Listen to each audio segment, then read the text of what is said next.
stage.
Melton, Palermo, Rowe, Bagley, Harding, Johnson.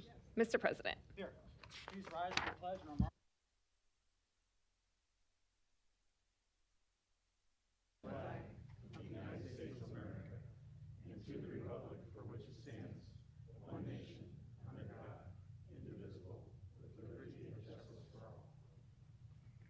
Welcome, everyone, for being here on Tuesday, this beautiful day in our city of Omaha.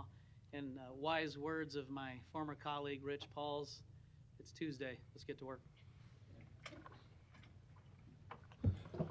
An affidavit of publication is on file for the pre-council and city council meeting, and a current copy of the Open Meeting Act is posted in a white binder on the east wall of legislative chambers.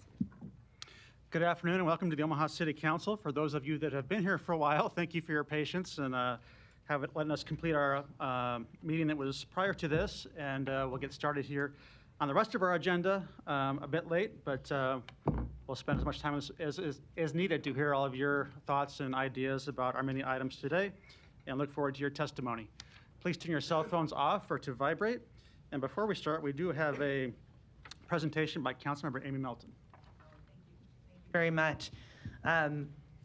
We learned yesterday that a very good friend of the Building Commission, an employee of the Building Commission, and a friend of the city of Omaha, Pat Herzog, who was our chief facilities manager, passed away. Pat joined the commission on May 29th of 1990. Following his retirement from the United States Air Force and a brief period of other employment, he quickly moved up the position he held, and he was a key individual in the building of the 1910 Harney Street Garage, major remodeling projects in the Hall of Justice, scores of similar endeavors throughout the Civic Center, and the upgrading and improvement to the infrastructure of the buildings. His insight and experience made him a key individual in the development of the plans for the Juvenile Justice Center complex currently under construction. A complete list of Pat's accomplishments is too long to be recited here, except to note that each was accomplished with humility and grace and are a credit to the city of Omaha and Douglas County. Pat was well known for his integrity, his passion for having each project he directed to come in on time and on budget, and his two favorite phrases: "We offer our condolences to his wife, Rita, all of his extended family, as well as those who worked with him." Pat Herzog made a difference, and he will be very missed. And I have to say, as vice chair of the Douglas County Building Commission, I've had the great opportunity to have worked with Pat for the last 9 years. And he, every month he gave us the updates on this building. He knows every inch of this building and the courthouse. Whenever there was a problem, it was Pat Herzog that was there to figure out the problems when it flooded, when it rained. But he has really dedicated his life to taking care of these buildings since 1990. And so it was just very sad, and I thank you for taking the time to listen a little bit about Pat. I know he's on the building, Brinker Harding's on the Building Commission with me, and knows how much Pat's done for us. That goes unnoticed. It's Pat that you don't know that's fixing everything and making sure that these meetings happen, that the courthouse is running. He was the one that would get the calls from all the judges, yelling when a problem was wrong. And he was right there, middle of the night, coming down when water was leaking in. On weekends, Pat was there, Karen, making sure all of us could do our jobs come Monday morning. So, thank you. Thank you, Mr. Harding. I'll just quickly add in, I think the details of the services are just being made. I think there's a visitation on Friday evening at Heafy and the funerals on Saturday morning. But I will say, buildings certainly have character, and some even say a heart and a soul. And I would say that Pat Herzog was certainly the heart and soul of this complex, and he will be missed. He meant a lot to the building, and the building meant a lot to him. So, God rest your soul, Pat. Thank you. Madam Clerk. Item 6, a resolution to approve the preliminary plat for Evergreen located southeast of 168th and Military Road. Planning Board and Planning Department recommend approval. This item was laid over from the March 1st City Council meeting. The applicant has made a request to lay this item over another 30 days, and that is our intention today. But if anyone's here to address this item, since the public hearing has been advertised, we'll allow that to occur. So I'll ask for any proponents that may be here. If not, any opponents? Thank you. I will not close the public hearing on the notion that we're going to continue it. Mr. Harding, you're recognized. I'll make the motion to lay over till May 3rd and continue the public hearing. Second. Motion and a second. Roll call. Melton. Yes. Palermo. Yes. Rowe. Bagley. Harding. Johnson. Mr. President. Yes. Motion passed 7-0. Items 7 and 8 can be considered together for Benson Gardens replat 22 located at 2306 North 79th Street. Planning Board and Planning Department recommend approval. Item 7, an ordinance to rezone this property from R2 district to R5 district. Item 8, a resolution to approve the final plat. Public hearing and vote on number 7 and 8 are today. Proponents, please. Seeing none, any opponents? Seeing none, public hearing is closed.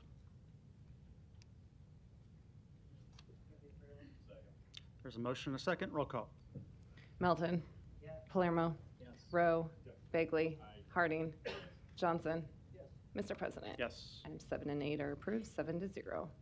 Items 9 through 11 can be considered together for Deer Creek Highlands replat 1, located southwest of 126 and Greeby Streets. Planning Board and Planning Department recommend approval. Items 9 and 10 are ordinances to rezone this property from DR District and R4 District to DR District and R4 District. Item 11, a resolution to approve the final plat. Public hearing and vote on items 9, 10, and 11 are today. Proponents, please. Kyle Haase with E&A Consulting Group, 10909 Mill Valley Road, Omaha, Nebraska, representing the applicant. Make myself available for any questions that the council may have. Thank you. Any other proponents today? Seeing none, any opponents? Public hearing is closed. I move to approve. Motion and a second. Roll call. Melton. Palermo. Rowe. Bagley. Harding. Johnson. Mr. President. Yes. Items 9 through 11 are approved, 7-0. Item 12, a resolution to approve the View on 39th Tax Increment Financing Redevelopment Project Plan located at 3902 Dodge Street in an amount up to $3,689,156. Public hearing and vote on number 12 is today. Proponents, please. Ms. Hadley.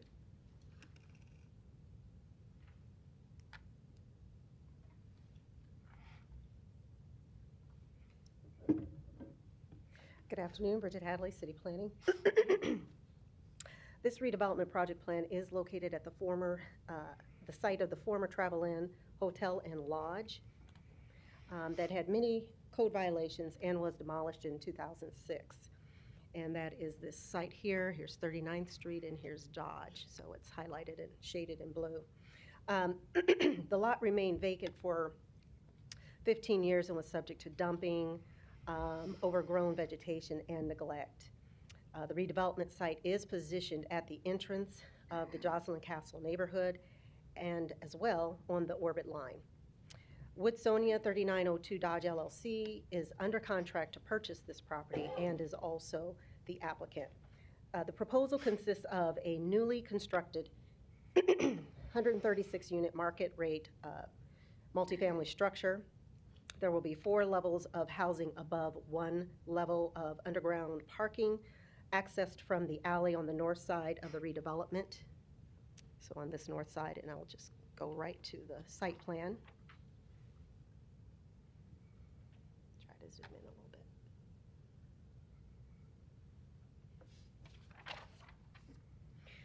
little bit. So there's a unit mix of studios, 1 and 2 bedrooms. There will be 88 underground temperature-controlled parking spaces, and then 13 parking spaces along 39th Street. The project also proposes a rooftop deck, interior courtyard, and 2 new landscaped green spaces on the east and west side of the building.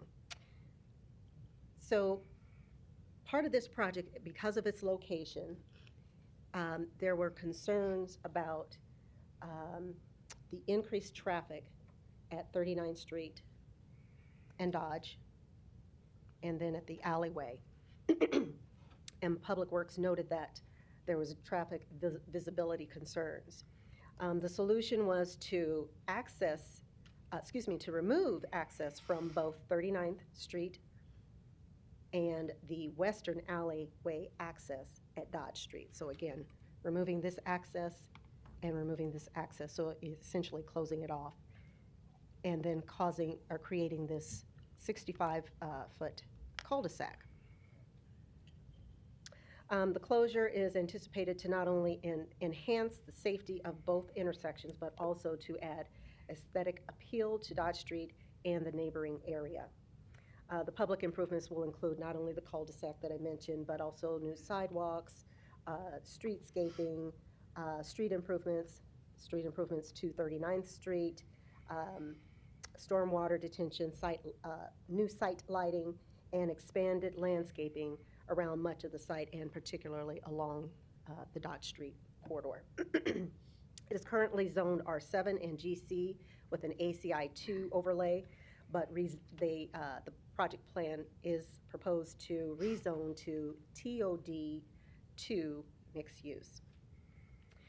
This redevelopment project will accomplish and further many of the city's master plan goals. It will remove substandard and blight conditions within the urban core of the city. It transforms an underutilized vacant lot along a major transportation corridor into a higher and better use. It will help promote transit-oriented development supported by the transportation, land use, urban design concept elements of the master plan. And then, of course, the completed project will ultimately help to enhance the tax base for various taxing jurisdictions within the city of Omaha and the state. The total TIF eligible costs are just over $4.2 million. The amount of the TIF is approximately $3.7 million, and the total project investment is over $27 million. The TIF project complies with the community development law and our TIF program. The TIF committee has given their approval, and with that, I would ask for your approval. Here, I'll show you real quick some of the elevations. So up top, this is the east building elevation. Below is the west building elevation. This is one of the entryways, the main building entryway. And then this top elevation is the south building elevation. And then this lower one is the north building elevation, and this is where the garage entry is. So on the north side of the building alleyway, that is how they will access the garage. Mitch Honlin, who represents the ownership, is here, and his attorney representative, Larry Jobin, is also here if there are further questions. Thank you. Thank you. Other proponents today? See none, any opponents?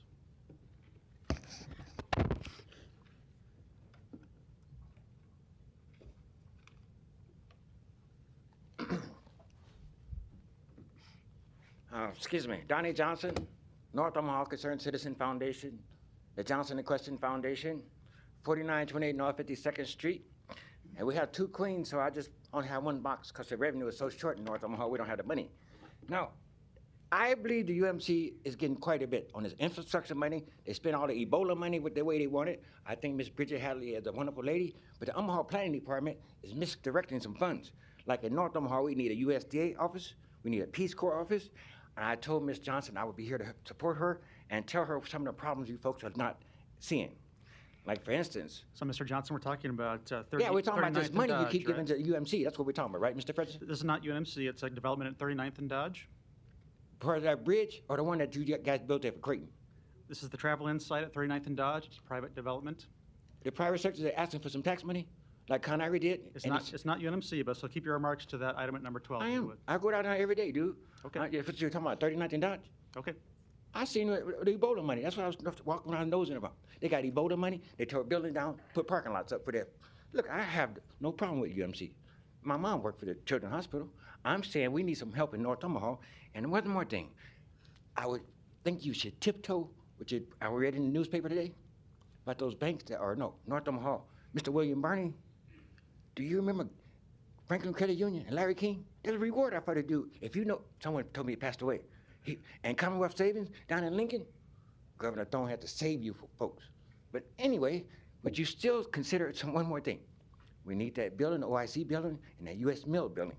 Otherwise, I'm gonna come down here and filibuster for Miss Johnson, but I'd rather be out in the community. They made me cut my hair, I had to pass inspection. I'm gonna go out there and start some more trouble. Thank you. Any other opponents to number 12? Luis Jimenez, 2709 Dewey Avenue. I'll be short because I have to go to a mandatory meeting. As you know, I don't really care for the work that the TIF committee does. I think that the projects increase costs for residents.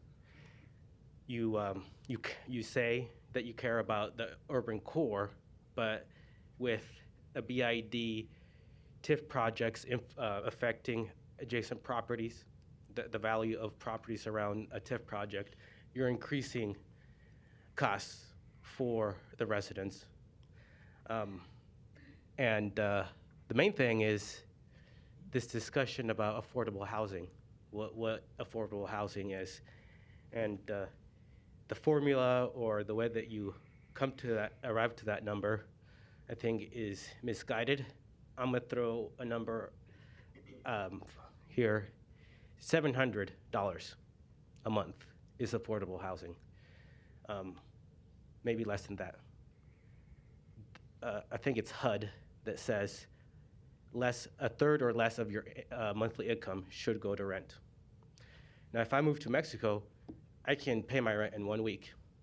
Here in the United States, here in Nebraska, I gotta work 2 weeks, maybe more, in order to make my finances make sense. And that's the difficulty that people have. The economy, the way that the economy has been working for the last 40 years isn't helping the middle class or the lower class. Could you tell me what that has to do with 39 please? I was about to ask the same question. Yeah. So here, with these 130 units, these units are not affordable. Even though you call them market rate or whatever, they're not affordable. And I've been coming here for like 5 years, and I haven't found a market rate unit that's affordable. You add components to affordability, like certain number of units having to be affordable housing. But like I said, if somebody's paying more than a third of their rent, they're getting had. I mean, a third of their income for their monthly rent, they're getting had or hosed, whatever. Thank you. Thanks. Any other opponents to number 12? Larry Storr, 5015 Lafayette, Omaha, 68132. Thank you, Donnie. As Walter Brennan used to say, I'm against it, and you guys know why I'm against it. Now, last week I sat here in the morning all day, had lunch, and sat for maybe 6 hours last Tuesday before I had to give up. And then I tried to go back and play the video and listen to it all over again. And you know what? There's still a cloud over whatever it is you're trying to tell us about TIF, and it's not on the back of the taxpayers. As Ms. Melton said on the tape, it's recorded. She said it in a way that it sounds like she was admitting that it's on the back of the taxpayers. You need a new campaign, a PR campaign, or whatever you want to call it, because you confused a lot more people last week. There were a lot more people down here last week. And there were some ladies down here last week that speak to you in the same venue that I do. And they made some pretty good points. One of them is, oh, we need a citizen TIF program. There was a gentleman just a little while ago talking about something I was confused on because there's no notice out there. But that neighborhood and those people, they need a neighborhood or a citizen TIF so they can get financing. I don't know. Last week, he's more or less implied that it's not the taxpayer paying it. It's not my taxes going up. It's city sells bonds. The point being, a developer gets a break. But because of your development in my area, my taxes go up, whether you want to admit it or not. But you should be honest with us and just declare it. You need a presentation open for two-way conversation, because that did help.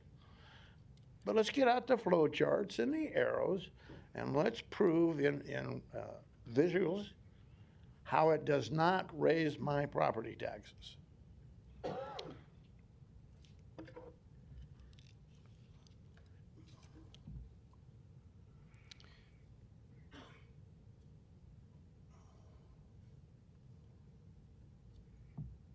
Oh.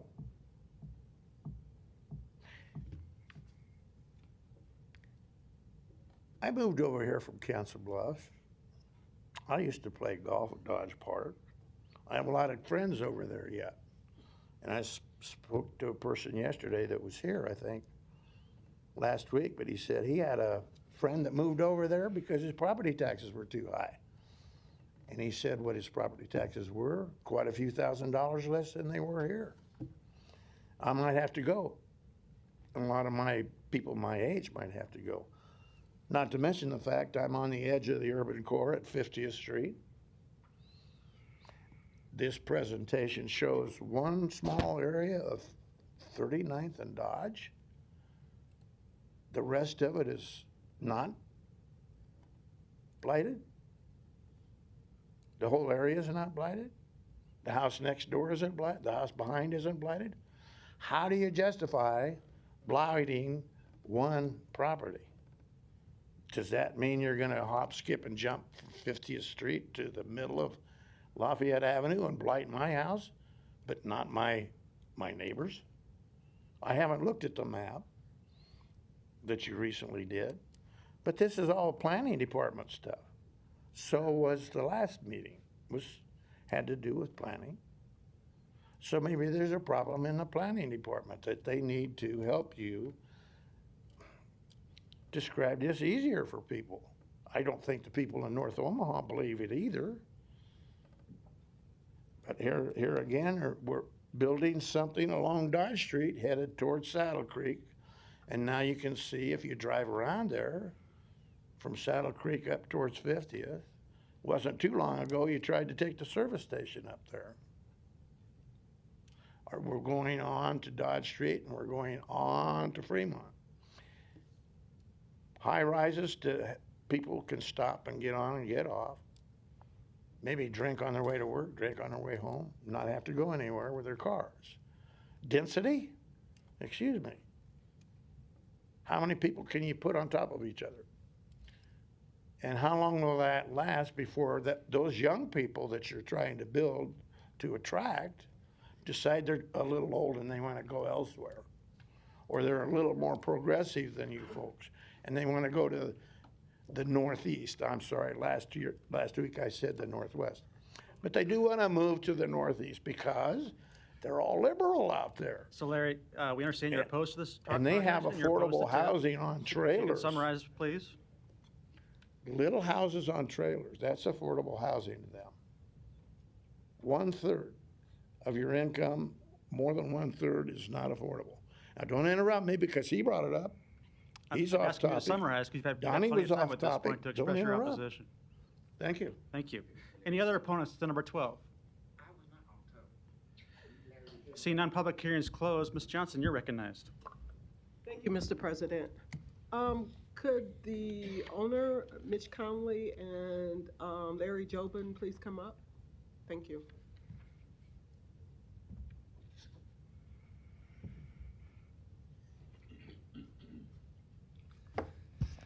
Hi there, how are you? Hello, Mr. President, members of the council, Larry Jobin, 11440 West Center Road, appearing on behalf of the applicant. Okay, and is he here today? Yes, he is. Mitch Holland, Woodsonia, yes. Okay.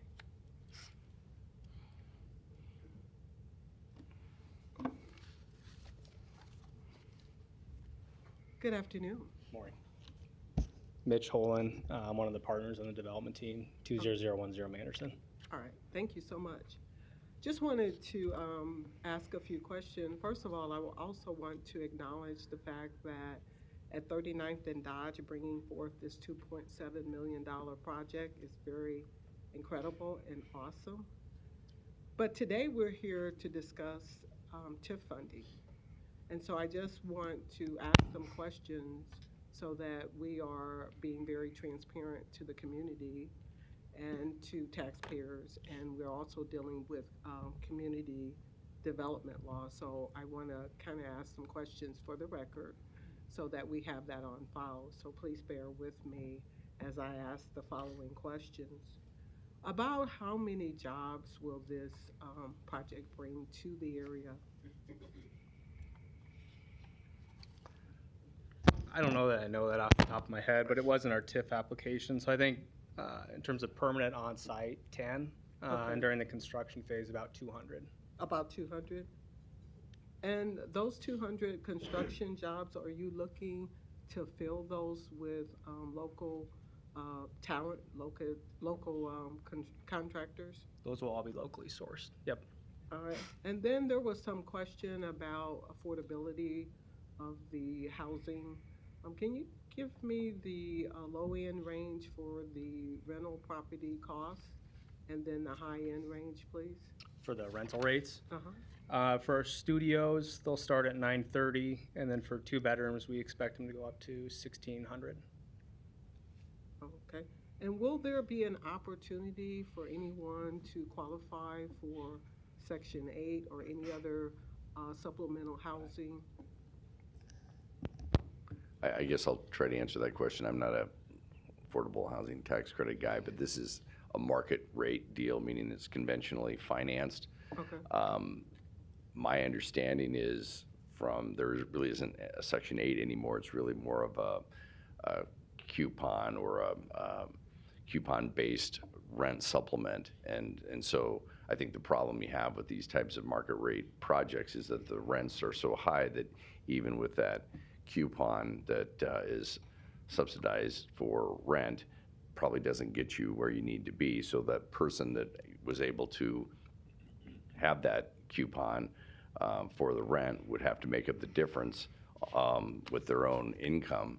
And so that's why when you have these conventionally financed projects, we can't prevent anyone from coming in and trying to apply to occupy one of these units, and nor would we. It's whether they can qualify from an income perspective. So that's my understanding of how this all works. So if they could afford it, they certainly could come in and apply for an apartment, and if they qualified on an income basis with their coupon or their subsidy, then they certainly could rent a unit. Thank you. And when will the construction begin, and when will the project end? We hope to start this July, and we anticipate 20 to 24 months of construction. So we're looking at 2022 to maybe 24? I would say 2024. Okay. And then we talked a little bit about public improvement. Ms. Hadley talked a little bit about it. Did you have anything else to add to that? I don't think so. We had our first meeting with the city probably 18 months ago, and that's when we first learned about the closure of 39th Street. Initially, we thought that would be a pretty big obstacle, but we're actually overall pretty excited about it. Being from the Blackstone area, I think this is a great use of TIF. I think we're cleaning up a pretty rough piece. But in terms of the public improvements, I think it's really going to improve the facade of 39th Street. We're excited about the streetscape, the new cul-de-sac, all of 39th Street. That alleyway is incredibly deteriorated. So there's a lot of public improvements that are eligible on this one, and we're excited to be able to do it. And my final question, have you did any neighborhood engagement, any of those pieces? Yeah, we've had 5 separate neighborhood meetings, one of which Danny Bagley, I think 2 of which Danny Bagley's been to. Dave Fanslaw, I was able to come to one. I think Ryan Haas was there. So we've been pretty active with engaging both the neighborhood property owners and then the neighborhood association as well. All right. Thank you so much. Thank you. Thank you. Thank you. With that being said, I'm going to go ahead and motion to approve. I'll second. Mr. Bagley, you're recognized. Thanks, Mr. President. I wanted to thank Mitch and Larry. I know, as was mentioned, we did have meetings with the neighborhood association, and I know there's still some concerns about traffic on the west side on 40th Street where the cul-de-sac is in Davenport. And I know in talking to Public Works this morning in our committee meeting that those things, we can look at them as the process goes forward if there's things that need to be changed as far as traffic control items, and we can certainly do that going forward. But I know I got some emails from the neighborhood folks, and I just wanted to share that for the record, that as this process goes forward and it gets built, that we can still always work on those things as needed. So, thanks. Thank you. There's a motion and a second. I did second because I also support this project, and just want to say or note that I've been like others at the city, been dealing with this site for probably 20 years, back to the days when it was the Travel Inn. And although there used to be a really good Vietnamese restaurant there, the Travel Inn was very problematic for the neighborhood. Lots of police calls, lots of issues with drugs and prostitution. And when I happened to be working in the mayor's office is when that building was demolished, and you should have seen the cheers go up in the neighborhood when that occurred, to see that get cleared and those issues resolved. But having said that, it's now been 15 years and it's been a vacant lot that has not looked good for a long period of time. So I'm pleased to see that we do now have a development prospect on it that I think will be a good enhancement to that corner. And as the applicant said, will clean things up a bit. Motion and a second, roll call. Melton. Palermo. Rowe. Bagley. Harding. Johnson. Mr. President. Yes. Item 12 is approved, 7-0. Item 13, a resolution to approve the Elmwood Townhomes Tax Increment Financing Redevelopment Project Plan located southeast of Leavenworth and south 54th Streets in an amount up to $1,538,199. A is communication. B is a request from the applicant to postpone this item to the April 12th meeting. So the public hearing and vote is advertised today on number 13, but as the clerk stated, the applicant has requested there be a layover until April 12th, and that's our intention today. So I'd encourage those who want to speak to wait until that day, but if you are here and can't make it that day, I would like to hear from proponents.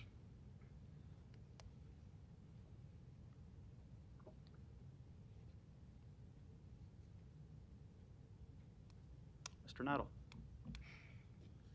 Mr. President, members of the council, city staff, Jay Noddle, Noddle Companies, 2285 South 67th Street.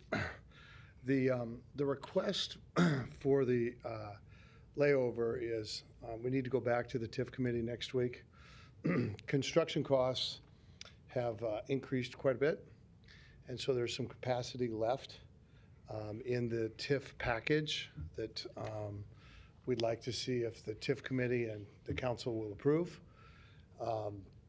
So we aren't able to have the hearing this week, but I am speaking because I will not be here next week. And so I wanted you to know the reasons for that. I can also say that in working with Councilman Begley and some of his constituents, we've had several meetings and discussions about the project. There was a request that I sit down and listen and consider making some architectural changes to the project, which we've made. And I think that the neighborhood is very pleased with that. I think there's a letter on file to that effect. And so I just, I wanted to speak since you gave us the opportunity. And if there's any questions, I can ask them today. If that's out of order, then that's fine as well, but I won't be here next week. Thanks. I suspect we'll wait, but thanks for that background. Any other proponents that want to speak today? If not, any opponents?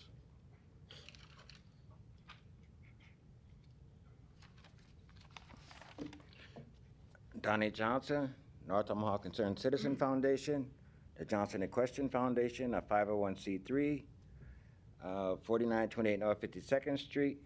Now, Mr. Frederickson, I'll go back one further with you. You said you knew the area on 30 and 9th and Dodge. Well, I went to spend my summers at Johnson Castle there studying under the Academy of Notre Dame. So I understand the area very well, okay? Now, let's go back for a second. We need infrastructure, that Brandeis building. We need money for that because it's collapsing. Mr. Alan Bear, who spent all the money with Lancer, screwed up. It ain't my problem. I told him I had to go to the United Nations, study under the Senator Zerinsky program. In the meantime, Mr. Otto Council in North Omaha, would you tell him I'm trying to get his wife, Brenda Council, license back so she can represent him in court? Because he's going around here getting all these contracts from the city to cut grass and giving the guys $10. I said this is a city and local issue. I don't only deal with federal stuff. I will mention it to Mr. Frederickson that Mr. Otto Council might need counseling from an attorney if he keeps going around here getting these contracts and paying people $10 to cut grass when they can get the money themselves. That ain't my business. I'm just here to tell you that we need some more help in North Omaha, like the U.S. Mill building and the OIC building. Donated to us 100-year lease, like, you know, the British Empire, when I studied with them guys in Nigeria, they negotiated a contract with China for 100 years for $1 for Hong Kong. Now they got to give it back. But we get the land, we'll do a better job, I think. And you have a wonderful day, sir. Thank you. Any other opponents on number 13 before we have a motion to lay over? Seeing none, I will not close public hearing. Is there a motion? I motion to, for the layover, Till April 12th? to April 12th. Is that what you want. Yes, second. Motion and second until April 12th. Roll call. Melton. Palermo. Rowe. Bagley. Harding. Johnson. Mr. President. Yes. Motion passed 7-0. Item 14, a resolution to approve the Schooler Office Building Tax Increment Financing Redevelopment Project Plan located at 2027 Dodge Street in amount up to $1,405,000. Public hearing and vote on number 14 is today. Proponents, please. Mr. Seaton. Yes, good afternoon. Don Seaton, Omaha City Planning Department. The Schooler Building rehab is a rehab of an existing building that has vintage character, historic character. It's not officially designated as a historic building. It's located on Dodge, pretty much across the street from Central High School. Project involves a couple of parcels, one containing the building, which is along Dodge, the other along Douglas. It's a surface parking lot currently. Here's another aerial. So it's this parking lot and then this long lot here with the building, a 1922 building that was constructed as a VFW hotel initially. Building's about 88,000 square feet. Schooler has moved out of the building. It's been vacant for a few months now. The new owners are proposing to do a comprehensive rehab of the building. It had been designed for a single office tenant. They're going to be put it on the market for multiple different office tenants. There's a gymnasium and an event space, large open spaces within the building. They're going to be converting that 27,000 square feet of space to leasable office space.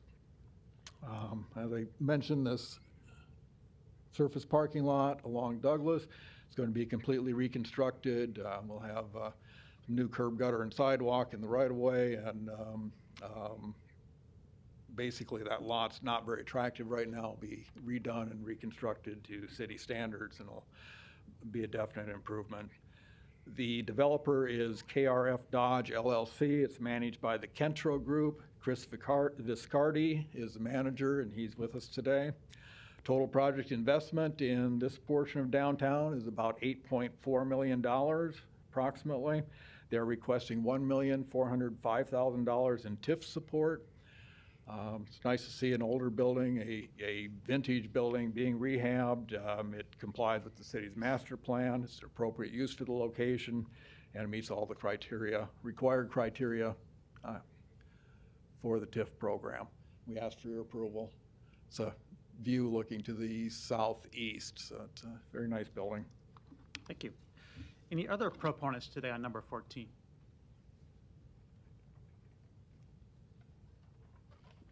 Thank you. I'm Chris Viscardi with Kentro Group. I'm at 1509 York Street in Denver. I'll just keep it brief. Don did a good job. Our goal, we've been looking in this market for around 5 years. We found this project last year in the summer, and it's one of those projects that you can really see that you can impact an area. With it being empty and the challenge that is facing with it being mixed use, there's going to take extensive investment in time on stabilizing it. And I think that was one of our primary goals here, is try to utilize this cool historic building, but then actually take it from a single tenant building down to a multi-tenant building. So we're really energized about this. We've been out quite a bit, and we like that this is going to be our first project here. I'm here for any questions, though, that you may have. Thank Thanks. you. Welcome to Omaha. Any other proponents today? Seeing none, any opponents? Public hearing's closed. Ms. Johnson, you're recognized. It's not closed yet. Come on down. Can't see you from back there. I couldn't see you either. Larry Storer, 5015 Lafayette Avenue, Omaha, 68132. My goodness, that certainly doesn't look blighted to me. Are the other people that own buildings in that area, are they aware that that whole area is blighted or severely blighted, or what do you call it? Ultimate blighted? I don't know. There's other kinds of descriptions. But that would make a nice affordable housing as it is. Why don't we spend the money rehabbing it? Or are we gonna take Central High School and demolish that and have a hole underground until we get TIF? Oh, how many other buildings? There's the old parking garage. Years ago, when I worked at Northwestern Bell, right on the corner of 19th there, that's not dilapidated. Now, did those property owners, and it's the high school, are they getting today's values of their newly blighted properties at a lower tax rate than the rest of the citizens? You know, maybe you're digging a hole here that you're not going to be able to get out of unless you get TIF. And then I might misunderstand something, but the last gentleman, I think he said he was from Denver. Now, is the developer from Denver? Or how many outside developers from outside of the city of Omaha do we have? Do they all stay here and then pay the property tax 20 or 25 years from now? You know, these are things you need to really explain quite clearly, more clearly than last week and over the last few years and even today, as to how it does not affect those people to the side or back that own properties, and how it does not affect even mine. It's just not getting explained. And there's more and more people taking the attitude towards it that I am. So I think you need a better PR campaign about all this. Thank you. Thank you. Public hearing is closed. Ms. Johnson, you're recognized. Thank you, Mr. President. We're going to have Planning Department come up, and then also Mr. Mascardi. Thank you. Just have a few questions. Again, this is going to be a very much needed development project in the area there at 20th and Dodge. Yes, that area does need some significant help, and appreciate all the efforts being made there. My line of question again is community involvement. How much community involvement was given in terms of public meetings, things like that, in terms of letting folks know that you guys would be here today to pursue TIF funding? Well, Don Seaton, City Planning. For my part, during our pre-application meetings, we always encourage our developers to reach out and have neighborhood engagements. Now, in a setting like this, it's a little less crucial because you're not exactly surrounded by single-family homes or even apartment buildings. It's mostly other commercial properties. But we do encourage that at all our pre-app meetings. As far as what's happened with the outreach on this project, I'll defer to Mr. Viscardi. This is a little unique because basically this site is almost fully surrounded by New Style. They own the old Enron building, they own the new Highlands to the south of us, and then they own some stuff to the south. So we met with him on the forefront of our project to really kind of start talking about, as a neighbor, what we could do here and how that would change. And then obviously to the north we have Central and the Art Museum. So we're kind of landlocked by neighbors. So that's really where we kind of limited it to it. I hope that answered your question, but. Yeah, I was just curious, were you offered any recommendation for improvements, things like that? You know, I think with where Mr. Halstead kind of stood, he thought it was a very unique building. I think he toured it prior to us, and he's been in that area for a long time. So I think everybody saw it as trying to remain as office rather than a conversion to residential. It doesn't really set itself up for a conversion very well, just because how the spaces are very unique and deep. And a lot of that square footage, I know we're saying 87,000 square feet, but most of that is almost subterranean. So in the end, we're going to end up losing leasable area, converting it to an office building, because you've got spaces along Dodge that are 2 floors down that won't have any windows. So you're basically converting an 87,000 square foot building that'll end up being about 67,000 square foot rentable. So what happens when it's residential is you really just can't make those numbers work, and you're probably only getting about 50 units or 40 units in the total building. And if you think about that over 87,000 square feet, the numbers just don't work. So that's why we kind of came from a different approach to say, we think the preservation of the office is what's needed, and we can offer kind of a middle ground for like B-class units that you might be in downtown, you might not be able to afford office space, or you don't want 10,000 square feet. You come to us and we have 4,000 square feet that you take, and it's actually demisable in an easier way. And was there any engagement with city council rep for this area? No, that's my fault. I reached out to Mr. Bagley. Actually, I think that was originally his district when we started this. And then he told me it was, I think now back to you. Okay. I reached out really late in the game, so that's my fault. Yeah, because I really would have wished that you had done that, because then I could answer questions from constituents and things like that. That really puts me at a disadvantage when I don't really have any information and then things are coming forth. So, I mean, I welcome the project. I think it's great, but it just puts me at a disadvantage when I'm not able to say, hey, you know, I met with the project owner. I'm not able to answer questions like, how many jobs are you going to be bringing? Construction jobs? Are you going to fill them from the local area? Can you answer those questions now? Yeah, no, our team is all local. Our architect is TAC Architecture. Lund Ross is going to most likely be the contractor. And our management team is local there in Investor Realty. So everything about the way we formulate our teams is all local. We wouldn't be bringing from, even though I'm from Denver and we office in Denver, we're not bringing our teams from there. We really like to invest in our communities. And backing up, I do apologize for not getting in touch with you earlier. So that's all obviously all on us. But yeah, no, I think we're projecting about 150 to 200 jobs. I think it'll end up being how intensive the construction will be in the old gym. I think that's going to be the biggest wild card in this whole thing.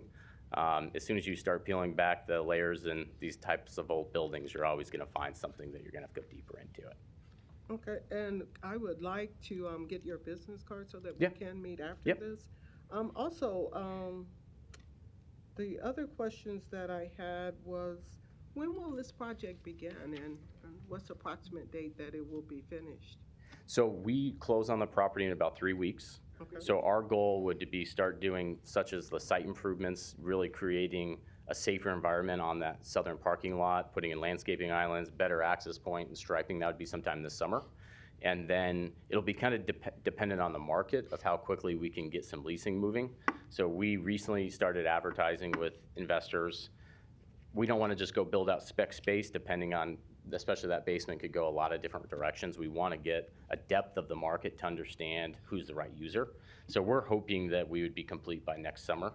But with office in the middle of COVID, we're banking it could take 2 years, right? We want to make sure we have enough dollars in capital protection that we can last for as long as we need to lease the building.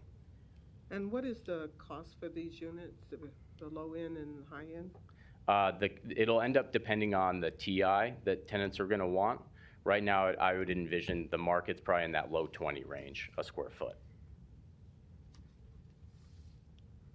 All right, thanks again. Yep. Thank you. No further lights. Is there a motion? I move that we go ahead and I motion to approve the TIF financing. Second. Or not, TIF funding. Redevelopment project plan number 14. I'll second that. Roll call. Melton. Palermo. Yes. Rowe. Bagley. Harding. Johnson. Mr. President. Yes. Item 14 is approved, 7-0.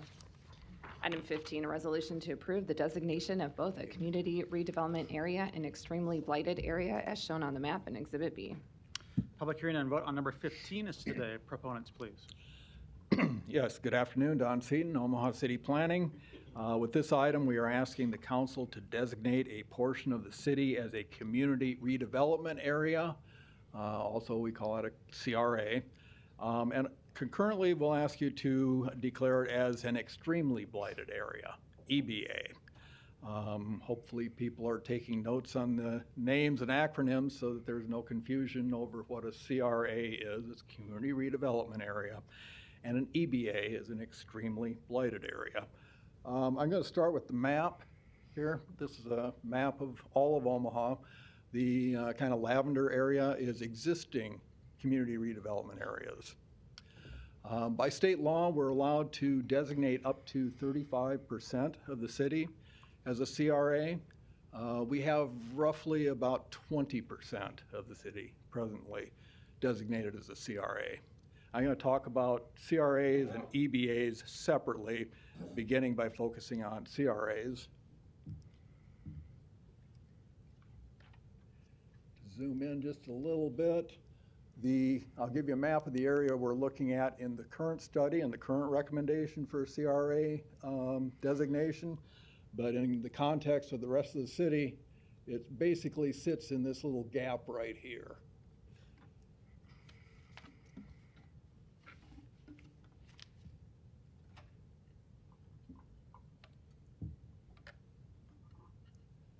And here's a more specific map of the area. Everything within the red boundary is what is being recommended for designation as a CRA and designation as an EBA. It is comprised of two block groups 1 and 2 of Census Tract 33. That's the red line that divides two census tracts. And it also includes block groups 1 and 2 of Census Tract 20. And just for orientation, this is I-480, I-80 along the south. That's Pacific Street along most of the north boundary there. Okay, we launched our study of this area in response to two different development projects that were brought to our attention.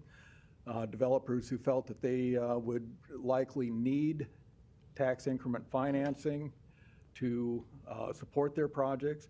And that's primarily the reason that we do a CRA, Community Redevelopment Area designation. It opens up the availability for TIF, tax increment financing. And these are primarily the older areas in town. They are areas that we want to see a greater, faster pace of economic redevelopment activity on existing parcels. And anyway, there were two projects that led us to look at these. We don't go out as a department and launch these studies on our own and say, oh, I think we should look and see whether we should blight this area. We do it in response to requests. Now, there's two projects out there that are still in their very early stages. They have not submitted any applications to the city at this point, nothing formal. They are still in the preliminary stages of their development. While they are what caused us to launch the study, they are a separate item, a separate issue. Again, they have not applied for any permits at this point. Any permissions, they will come through eventually, if and when they come through, for TIF, replatting, rezoning. There will be multiple public hearings on those projects themselves. Today's designation is basically a separate question, and I urge you to kind of keep the review of the projects kind of in the back of your mind. We're focusing on the criteria for CRA designation, EBA designation. Anyway, under state law, they use the terms blighted and substandard. It's terms we're not particularly fond of in city planning. We prefer to look at areas that need additional economic redevelopment incentives. But blighted and substandard are both defined in state law. You have a study in front of you. It's also available to the public online that includes the full definitions. But if you step back and just kind of take a big picture on what a CRA is essentially an area where the population is economically disadvantaged compared to the rest of the city, and an area where the built environment, whether it be the buildings or the infrastructure, is maybe a little worn, older, obsolete, substandard, maybe showing signs of deterioration. Okay, so in this area, I'll begin with the blighted definition. Blighted comes in a Part A and a Part B.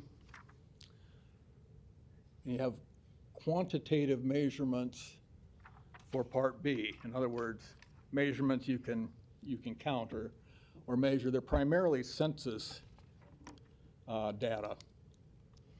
And that includes population change, per capita income, unemployment, average age of structures, and whether or not you have subdivided platted lands that have sat undeveloped for you know, a long time, decades basically.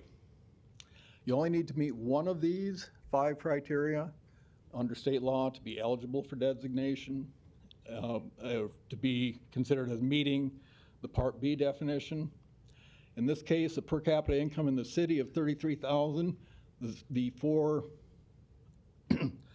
census block groups average about half of that. So the per capita income is very low. Unemployment, the average for all four of the block groups is about 8.3% unemployment. The threshold is 120% of the state rate. 120% of the current state rate is 4%. So the 8.3% exceeds the threshold. Average age of structures, they should average 40 years old or older. We're well over 81 years of age or older. Again, you only need to meet one. This area meets 3 of those criteria.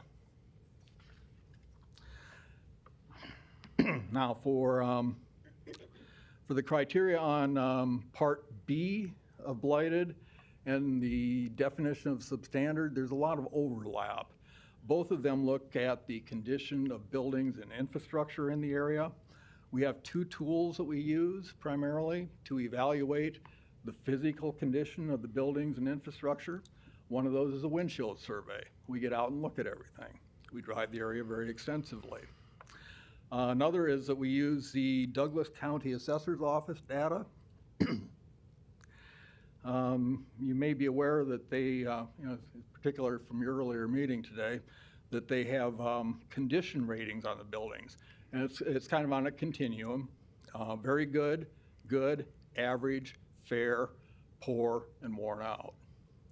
In this area, roughly 30%, more than a third of the buildings fall below average in terms of their condition rating. And the windshield survey pretty well helped bear that out. It was supported at the visual of what we saw were along the same line. So in our opinion, is that this meets the definition of blighted and substandard, and that you should designate this area as a community redevelopment area. And that's our recommendation from staff. Now, in terms of the extremely blighted area, it's a little bit different criteria. There are 2 measurements, and those are both census data measurements. One is the unemployment rate of the people in the area. The other is the poverty rate for the people living in the area. These thresholds for extremely blighted are a little bit higher than they are for the community redevelopment area. You need to have 200% unemployment rate. Take the Nebraska state unemployment rate. If you exceed 200% of the statewide rate, then you're deemed eligible. The threshold, the 200% of the statewide rate, is 6.68% unemployment. We average 8.3%, so we exceed that threshold for unemployment. The criteria for the poverty rate, that's a 20% poverty rate or higher. In other words, if an area has a resident population that exceeds 20%, more than 20% of the population is considered to be in poverty, then you're eligible. In this area, we did our analysis and we reached a percentage of 21.8% as an average for the 4 block groups. I would also note that, you know, if you go back to our first map, we're certainly not hopscotching around or going parcel by parcel. These are area designations. And also when you look at an individual building and say, well, I don't think that's blighted, that's not the point. It's an area we are trying to redevelop, and it's an area of blight that we are designating. With that, I would ask you to consider designating this area as both a CRA and an EBA. Thank you. Other proponents today on number 15?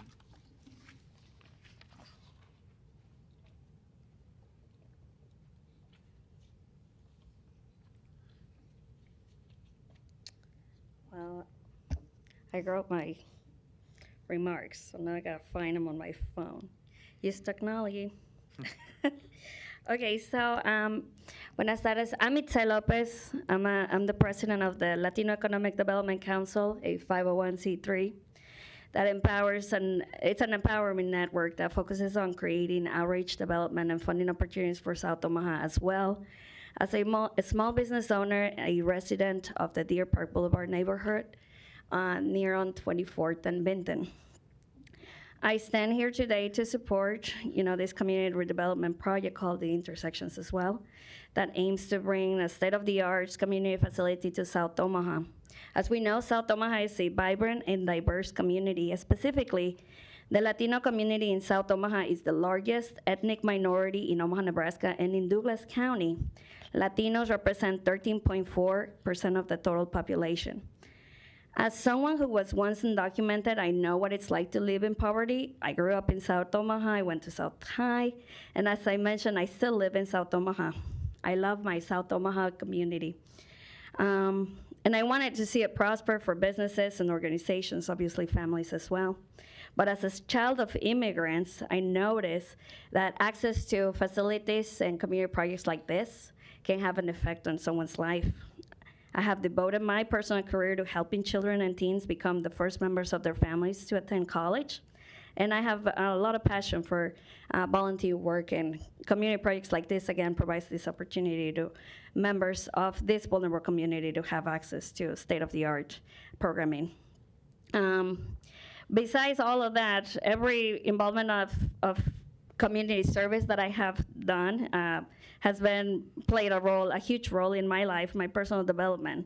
And this is where my daughter was born, and I want to create a better place for her. So regardless of how this is perceived for people outside of the South Omaha community, projects like this can help address some of the structural barriers and oppression that currently exist in South Omaha. And I think it is time to invest in our BIPOC community who live in East Omaha, who have not historically received access to state-of-the-art community centers like this. So not only will South Omaha be better with it, but will also provide access to amazing programming and spaces for future generations in Omaha and in the great state of Nebraska. Thank you. Thank you. Other proponents, please. Seeing none, any opponents?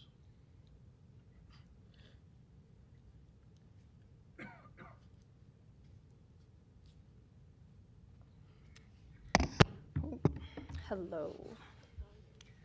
617 South 31st Street, 68105. My name's Jenny Sinowicki. I've been updating all of you since this broke in November. I've been sending you some information. I sent you some emails earlier today that supports what I'm about to say. So I care deeply about this community. I was born and raised in South Omaha. My family lives here, the impacted area, and I still live by them. 68105 is our hearth. I don't want to see them displaced, and that's the core of the issue with this. I have two issues with the blight designation. First, as I stated in the City Planning Board meeting, I think this boundary needs to be drawn to its original request. It was news to me that City Planning got up here and essentially said they drew the boundary based on two developments. Because for months, I was told by City Planning they did not know about this other development when they drew this boundary. And I sent you that email. People are lying. And so with that, I don't think it should be drawn the way that it's drawn. On the north side of Martha Street, there is a housing development that has rental units. I support that, affordable rental units. However, it does not make sense, I believe it is not applicable to a separate development that is demolishing homes on the south side of Martha Street. This could be upward of 52 homes that South Omaha loses to a development that has over 20 acres of vacant space to develop. 20 acres, South High, Collin Field, that's like 8 acres. The Croc Center, that's around 15 acres. That's a lot of space. And yet they're going into this residential area trying to buy up homes one by one. One by one. That's the only kind of meetings that they've been having, one-on-one. So no one knows what's being said. There's no accountability to what's going on. When inquiring with city planning about the blight letter that went out in November, I was told this boundary was drawn based on a housing development, meaning this boundary was development-led. I was told the January 19th blight information meeting was developer-led. So imagine my surprise when I'm at the city planning board meeting and this same presentation is given and it's all city-led. That's confusing. That doesn't make any sense. If city is claiming it is city-led, all someone needs to say is, well, this blight designation is separate from the development. The vote is on the blight designation, which is what happened at the board meeting, which is what is being said now. They're not interconnected, although it was development-led that this boundary is coming forth. There's just no transparency in that. What concerns me about what I just described is not merely the confusion it causes, but the agency it takes away from actual people in this process. It is my understanding that when a developer requests a blight study, the city conducts the study according to the developer's request. An informational meeting is then held, and the meeting must be advertised through the neighborhood associations. I want to point out that right there allows at least some agency of people in this process before there's any tax increment financing brought forth or put in front of city planning. It skips a step. So if you essentially draw a boundary not based on the developer's request, include this surrounding area, a development can essentially go under the radar and no one knows about it until they apply for tax increment financing. It skips a step of people's agency of knowing what's happening in their own communities. And that's another one of my issues with this. I think the other development by community health development partners should request their own study and provide their own boundaries so as to be held accountable to a meeting that is advertised and one in which they actually present. Because at the January 19th meeting, they did not present anything to the community. The agency of people, transparency is also my concern with the intersections development by community health development partners. To this day, they have not held a community meeting by their own doing. All this talk about bringing the community together, they literally have not held a community meeting. The meeting on December 13th was requested by county commissioner, the county commissioner, per my request. People were concerned by the lack of communication. They said they would have more community meetings. This was a lie. Next to take place was the January 19th blight meeting. This meeting was well attended because I passed out flyers. Well attended. There were people learning about them for the very first time that live in the neighborhood in which they're trying to decimate. This company did not present anything, and it was well attended. They claimed in this meeting they would hold a community meeting soon. This was a lie. When I reached out the following week to see if they scheduled a community meeting, they said they could meet with me one-on-one. One-on-one meetings are not community engagement. I asked when their next community meeting is. That is not a strategy to bring people together. That is a strategy to keep people separate, which allows for no accountability to what is being said, and that is on purpose. People are being approached one by one without having any information about what's going on, asked to sell their property, their homes. Last week, I attended the Deer Park Neighborhood Association meeting, where CHDP was invited to present. This was almost 3 months after the January 19th meeting, a week before this blight hearing. To me, that's a check off the list for them. And I also want to point out, it was not well attended. And I don't mean to speak ill will of Deer Park. It's my understanding they haven't been meeting because of COVID. I totally understand that. This was their first meeting in 2 years. First meeting in 2 years. It wasn't well attended. So as far as community engagement goes, I didn't even see that necessarily at this meeting. There's over 20 acres of vacant space Attempting to demolish over 50 homes is not needed. This is their choice. This is their choice not to preserve South Omaha homes while Omaha is in a housing crisis. There was no community engagement surrounding this decision to just go into the residential area.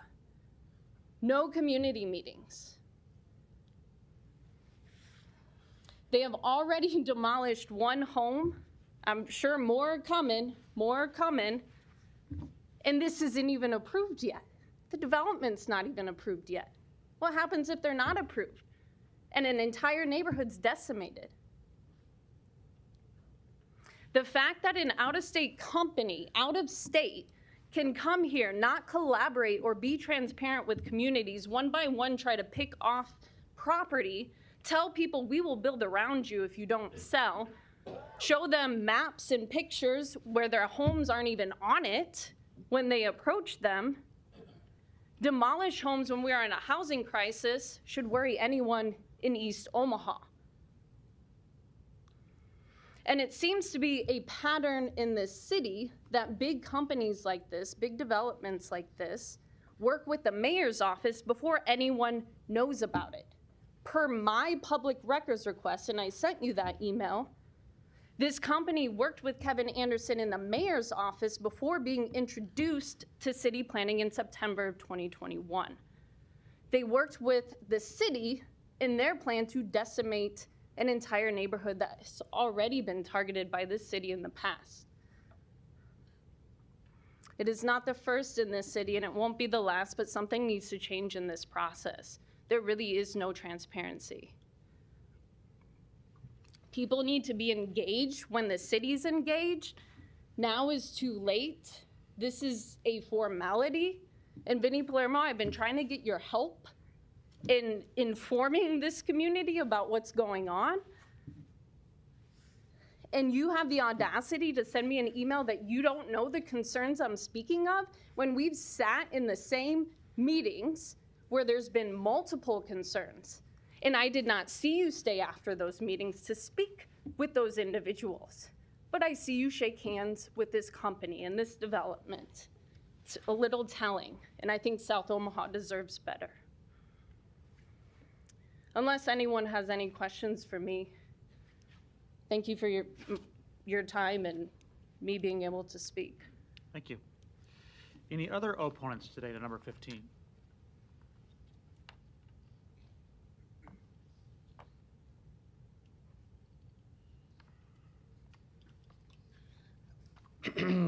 Larry Store, 5015 Lafayette Avenue, Omaha 68132. Can you feel the scorn? Can you feel the angst? Can you feel the lack of transparency? Now, I haven't driven that area for a while, but as I remember, there's a lot of wide open spaces down there, and it probably does need some community development. But once again, does it have to be an out-of-state, an out-of-city developer? And once again, you know, we get a real short crack at this if we're not paying attention to what's going on every day down here and going onto your website every day and reading all the attachments. We're not going to be aware that, oh, today is the first hearing or the first reading, but you don't read it to us. You read it to yourselves, I guess. But when I get down here and I look, it says it's already been approved, but we're going to have one hearing and a vote. The next item on may be similar, but it doesn't say a hearing. But then that's the only crack we get at it, because you come in next week with an amendment. Lack of transparency. And it looks like the system is corrupt. That's on you, not me, and not her. But the taxpayers are getting fed up with it. We want open meetings where we can talk back and forth with you so it doesn't look like it's all under the table. Now, if the mayor in Omaha is a strong mayor, then she can veto some of this stuff. The legislature doesn't have two houses, so they're not a Republican form of government. It looks like Omaha has two houses. The junior chamber is right here today, right now. The upper chamber, which is there in Republican forms to quell the passions of the lower chamber, because they're older, wiser, and make better judgments. But they don't get a crack at it, do they? This is all on you guys. Time to rethink it, rephrase it, re-explain it, whatever. Thank you. Any other opponents to number 15? Public hearing's closed. Mr. Harding, you're recognized. Thank you, Mr. President. So I think I'll start with this. There have been a couple groups that did approach the city to make the request for the study, which is not uncommon. I mean, there are, but that doesn't mean that those developments or those activities are necessarily going to take place. So I want to make sure that we keep focused on what we're considering here today, and that we're not considering the merits of any specific project. We're doing this solely judged on the merits of the designation of the CRA and EBA if it meets the criteria and designation. And just making the request doesn't necessarily mean it's rubber stamped and approved. I can think of just very quickly a request that was not too long ago, a request for a CRA study around 108th and Pacific Street, and that designation was not approved. So to assume that just by making the request by any party that it's going to be approved that is not true. I think Mr. Seaton did a masterful job of explaining the process and how what the criteria was or is, and what benchmarks were met. And actually, I was thinking to myself that maybe Mr. Seaton and Ms. Hadley should go on a little road show where Don shows how the CRAs and EBAs are put together and what the criteria is, and then Bridget can explain the TIP process for that. But I want to ask Mr. Fanslow a couple questions. I think there was some question. First of all, I want confirmation that that when requests are made, those are studies that are done, with no end goal in sight. You take an honest look at the information to make the determination over whether it qualifies as a CRA or EBA. Is that correct? Dave Fanslow, City Planning. Excuse me. Yes, that is correct. We follow a process. We receive requests. And to tell you the truth, you mentioned the 108th and Pacific project. There are plenty of areas that we have had requests for in the past for studies, and either just we knew that the data wasn't going to prove out for anything to become a CRA, or once we did that study, much like we did on 108th and Pacific, it didn't pencil out for it to be designated as a CRA. Yeah, I can think of a couple others offhand. That was just one example of a project that I know. Much to like, we see TIF redevelopment plans and agreements come to our agenda, but what we don't see are the many TIF applications that never even make it to planning board and or city council. Could you talk about what I mentioned, that there were a couple projects or a couple groups that had some interest in this area with these designations, but that doesn't ensure that those are ever going to come to pass, correct? That is correct.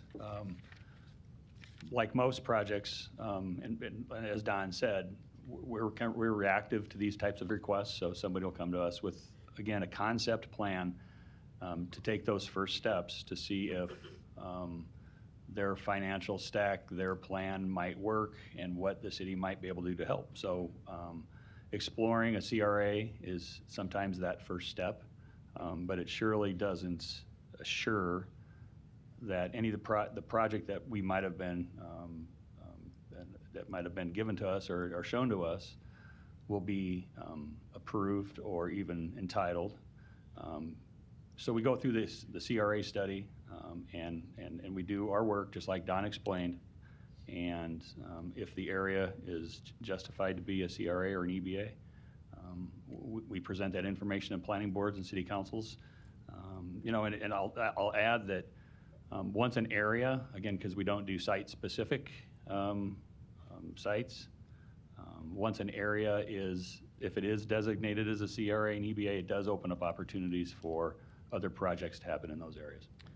And thank you for saying that. That was going to be my next question, is to what are the benefits of, again, because we're not spot TIFing or spot CRAing or spot EBA designations, we're doing it for an area. It opens up the opportunity not only for maybe those that requested the study, but for many other projects that might benefit from those designations in that area to revitalize an area that's in need of attention. That is correct. The benefit for Don Seaton, City Planning Department, the benefit for designating a CRA to both the city and the development, well, for the city, is that we can encourage development where the pace of development has been too slow. The advantage of the CRA designation to the developer is that the area is now eligible for them to apply for consideration of getting TIF. So that's the benefit of the CRA.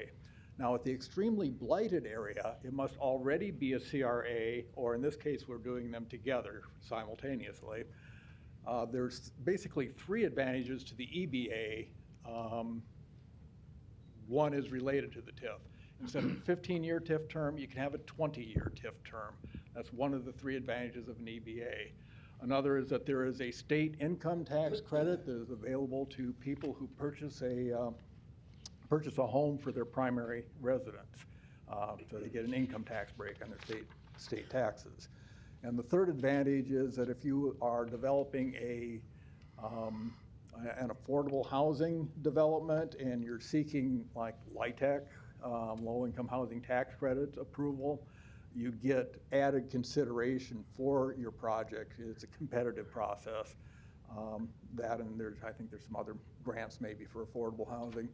But if you're in an EBA, it gives the developer of the affordable housing project a little bit of extra consideration for his project. So those are the three benefits for an EBA. I would like to clarify for the record on this specific project or designation today. Neeraj Agarwal submitted a formal letter to Dave Fanslaw for designation, have us look at it last June. We drew the boundaries. I had the study about 2/3, 3/4 completed, and in November heard about the other project. So we did not change the boundaries for hearing about the other project. And I was quite grateful and thankful that I had drawn the boundaries with the help of our long-range planners and Bridget, that I had drawn them as they were, so I didn't have to embark on a second study. And that's one of the objectives we look at, what makes sense. So, and I was going to get to timing. You kind of beat me to the punch a little bit, because I was going to ask, how long from a request to study to conclusion of a study would a typical study take? When a request comes in, within about 2 to 3 weeks, I can have the census data and give them a quick thumbs up or thumbs down. That's a quick and dirty. But to do the entire study, get it written up, take it to a neighborhood meeting, which is kind of our standard practice. It's a meeting that's not required by state law. So there's community engagement that's not required, that's happening early on in the process. The whole thing's about 6 months, 6 or 7 months for a CRA designation. Part of that is we want to send notices to the neighborhood associations, and they only meet once a month. And we want them to get those notices and have an opportunity to meet before they read about the CRA going to the city planning board in the public notices. So that pushes the dates back quite a bit as well. It's a long process. You're talking 6 to 7 months for the CRA, and then they have to come back in and apply for TIF, and that's another very long process. Yeah, so my point to that was going to be that First of all, we all know time is money. And if you have this designation already in place for whatever opportunity may present itself for that area, you've now shortened the time process for that by 6 to 8 months conceivably. And as you pointed out, then you start the TIF process, and then you start going through all the other processes and jumping off points along the way, which include planning board, city council for plan stage, and then you go back through the whole process again for developments or the agreement stage. So by having this designation in place, I think is a true benefit for those that want to invest in the community, and be it Agrawal's proposed or what might be his project, or with the community health partners. So answer or address the issue of, and I think you did in part there, but answer the issue of the process.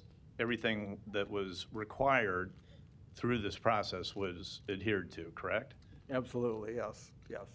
And I haven't documented them or written them down, but I've been told about public meetings that the developers have been holding, meeting with neighborhood associations, any meetings they are having at all of any kind at this point are above and beyond any legal requirement. We have not received any applications from anybody.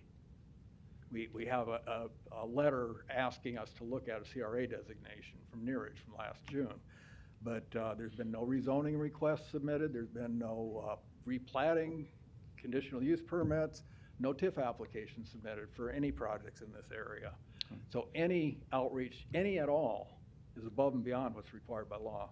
Okay, thanks, Don. And then I'll just close with this. As I said at the outset, we're not considering the merits of any specific project. What we're doing is considering the merits of the CRA and the EBA designations alone.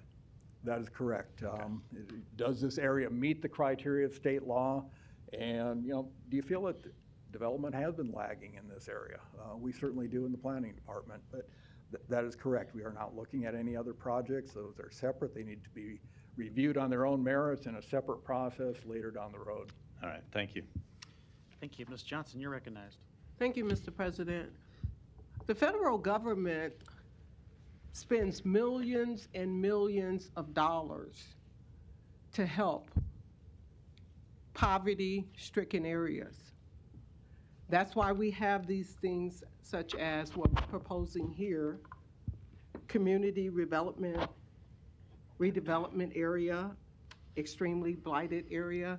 These are things, these are tools that we put in society to help reduce crime, provide opportunities for people to lift themselves up. So while we are just talking about an area, the conditions and the characteristics of what that area needs to look like based upon federal standards is a question. And I too am concerned about how we are delivering that message into the community in which we are placing a boundary around. If that community is considered blighted, extremely blighted, and the people that reside there are not aware that we're doing things to uplift that community, then are we really helping that community? So we had a lady come up and she stated that she had some concerns about public meetings.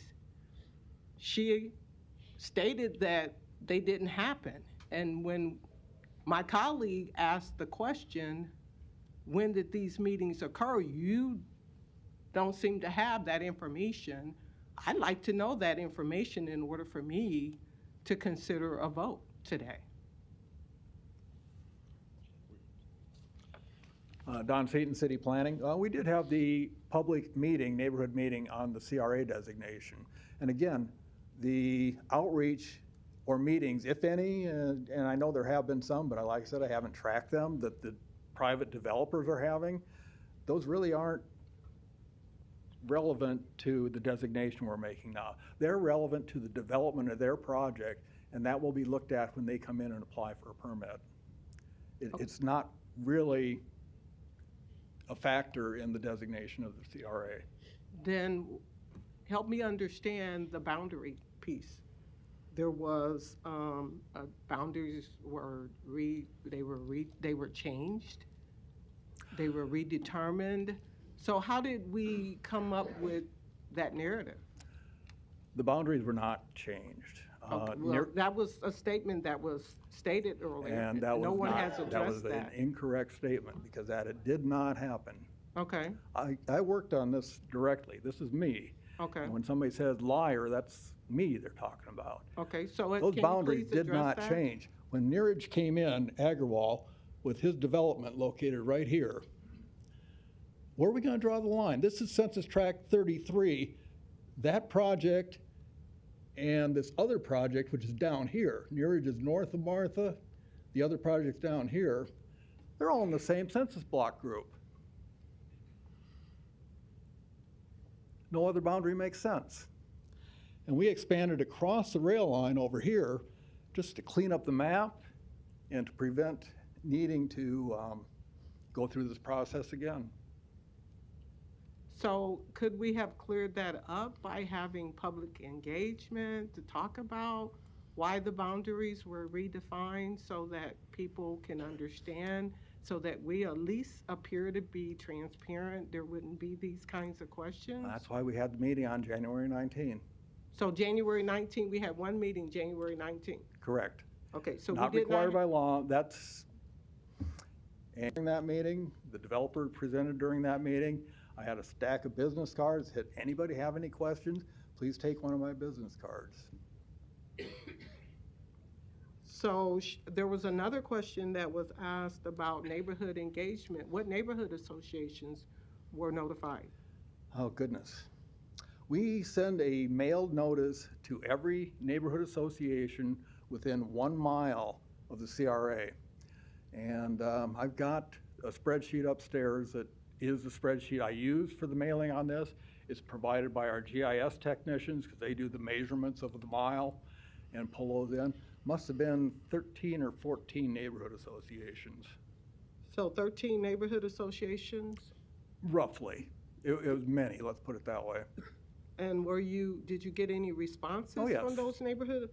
Were they in favor or? Most of them wanted more information. Much of the questions were, are you going to hold the meeting given this, that derecho or whatever that wind was that came in? We had to postpone the meeting to the 19th. We had requests and suggestions for translations, Spanish language, which is a good thought, and I should have done that to begin with, and we did that and followed through.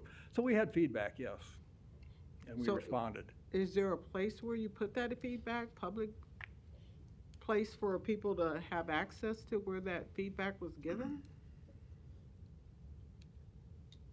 I'm not sure I understand your question. You said you had feedback.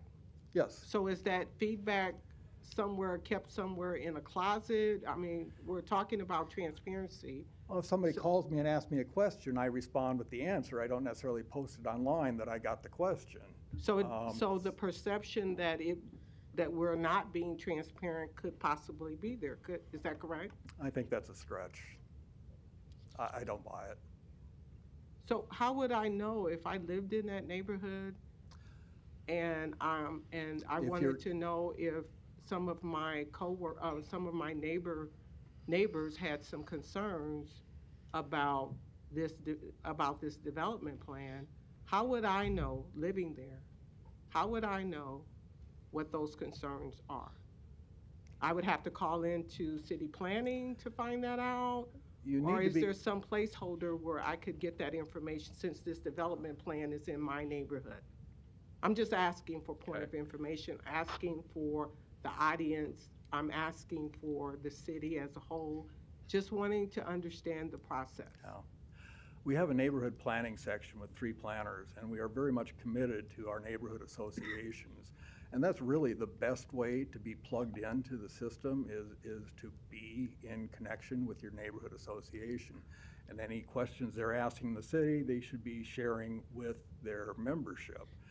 I would note that the planning board meetings are available to watch online. They are archived on YouTube. You can go back and watch the old planning board meetings. So here you're having a public meeting before it gets to the council. And then, of course, the council is a public meeting, and all our documents, the documents that you get in your packets, those are all posted online. All that information is available to everybody. So when a neighborhood president gives you a notification that she has some concerns, and she gives you that feedback, you are expecting her, and let's say you respond, you're expecting her to go back to that neighborhood and provide that information? Is that what you're saying? The neighborhood president of the association is the conduit between our office and the members of the neighborhood.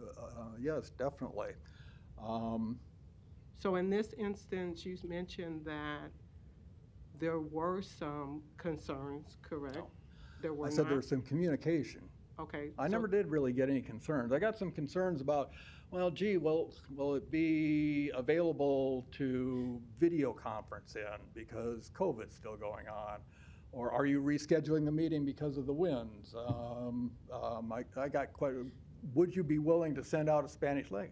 You know, I got those kinds of things, but I didn't get any concerns. Okay. People were still gathering information at that point.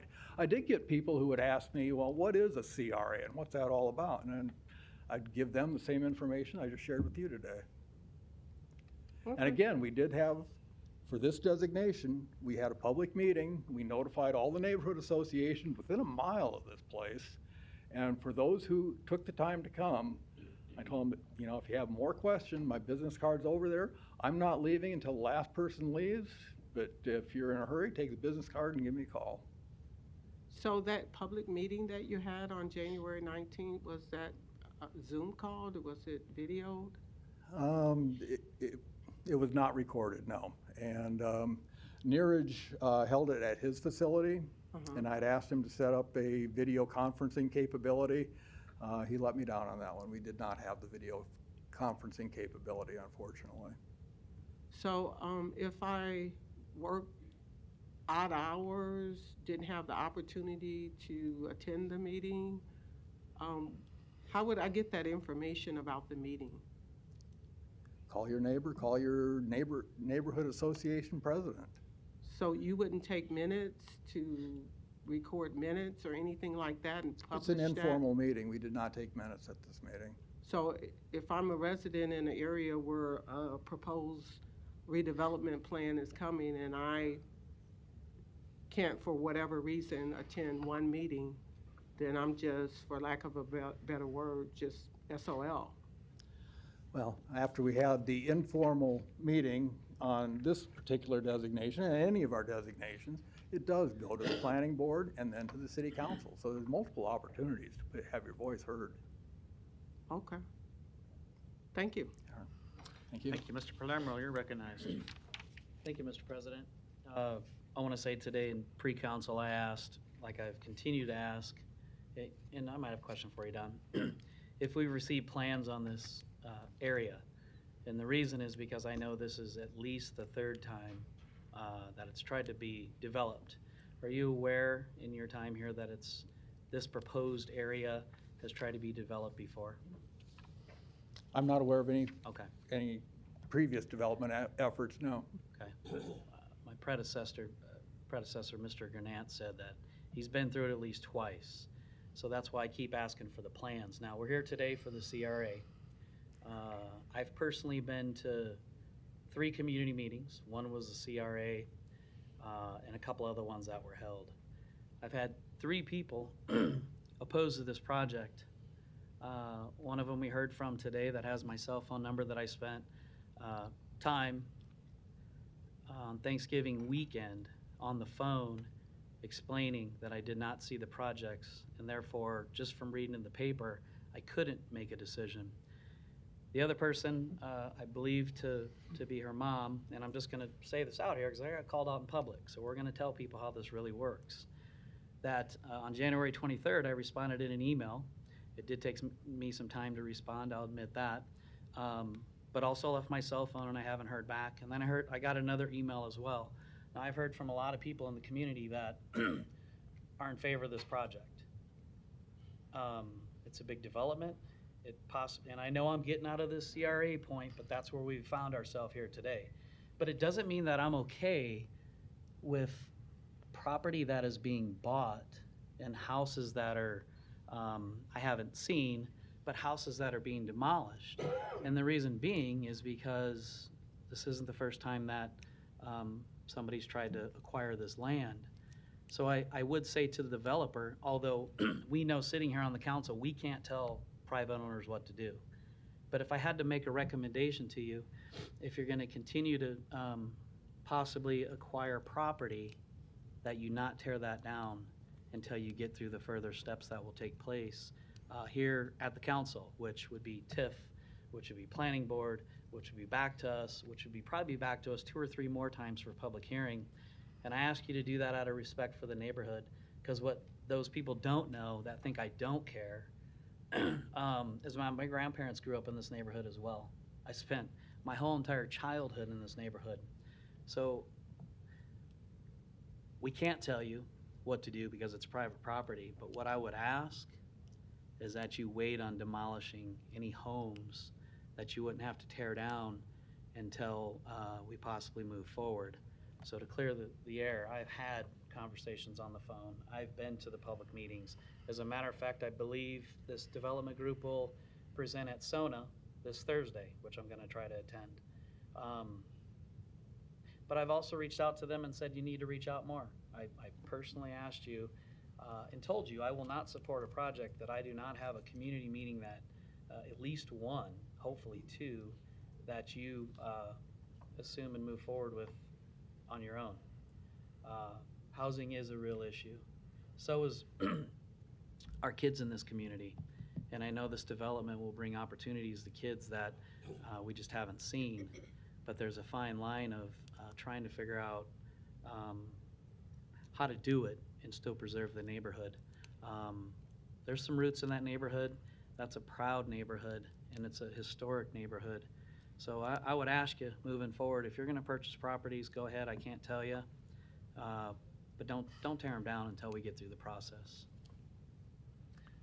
If there's no more lights, I'll make a motion to approve the CRA. There's a motion and a second. You may speak if a council member calls you down. Right now, the floor is Ms. Melton's.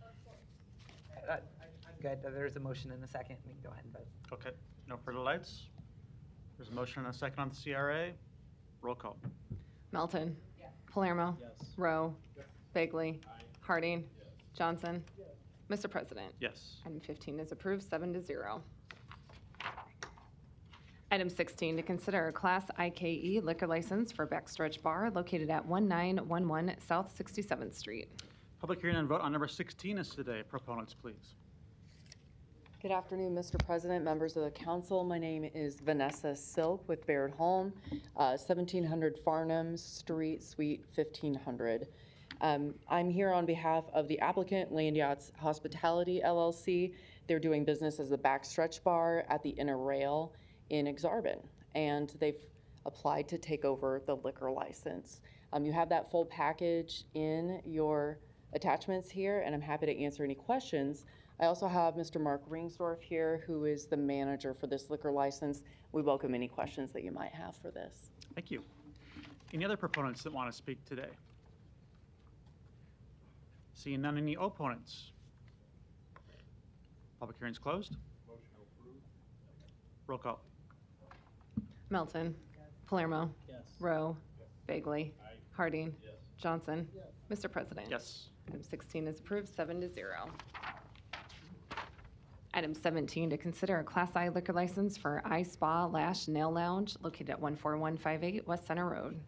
Public hearing on vote on number 17 is today. We have the applicant by Zoom, Mary Wynn. We'll get to here in a second.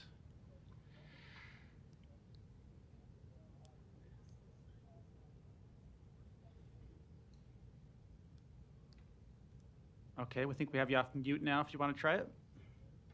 Hi. Good afternoon. Hi. My name is Mary Nguyen. My address is 14158 West Center Road. Thank you, and just here to answer questions, right?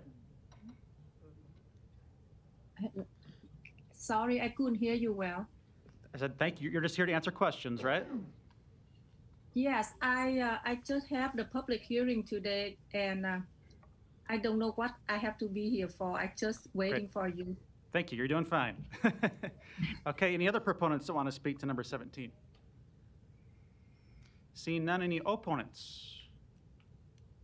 Public hearing's closed. Mr. Harding, you're recognized. Thank you, Mr. President. Mary, I don't have a question for you yet, but I want to ask the Finance Department if you can confirm there was an issue maybe of some back taxes, some delinquent taxes as it relates to probably restaurant tax on this? Yes, I bought the salon and Onina nail salon and owned it before when I came over. So I changed it from Onina, no longer here. Then so I changed it to iSpa Nail Lounge, and I just recently received an email from it, and I sure will forward to Onina, the owner, the previous owner than me. This nail salon used to be Okay, hold on, Mary, just a minute, please. I'm going to ask the law department to weigh in on that then. I inquired of this, as I do at all pre-council meetings, from our city treasurer if they were up to date or if any of the applicants were delinquent in their restaurant taxes, and Ms. Waller informs me that this applicant is fine. All right, thank you. All right, Mary, no more questions, so I'll move for approval. Second. Motion a second. Well, no, we did get a late email right before the meeting that suggested exactly what Matt said, which is any of the questions we received previously on these applicants have now been resolved. All right, thank you. I did not see that. Yeah, came a little late. All right. Okay, motion and a second. Roll call. Melton. Palermo. Rowe. Bagley. Harding. Johnson. Mr. President. Yes. Item 17 is approved, 7-0. Item 18, to consider a liquor license addition application for Grown Folks located at 3713 North 24th Street to add an outdoor area. Public hearing and vote on number 18 is today. Proponents, please.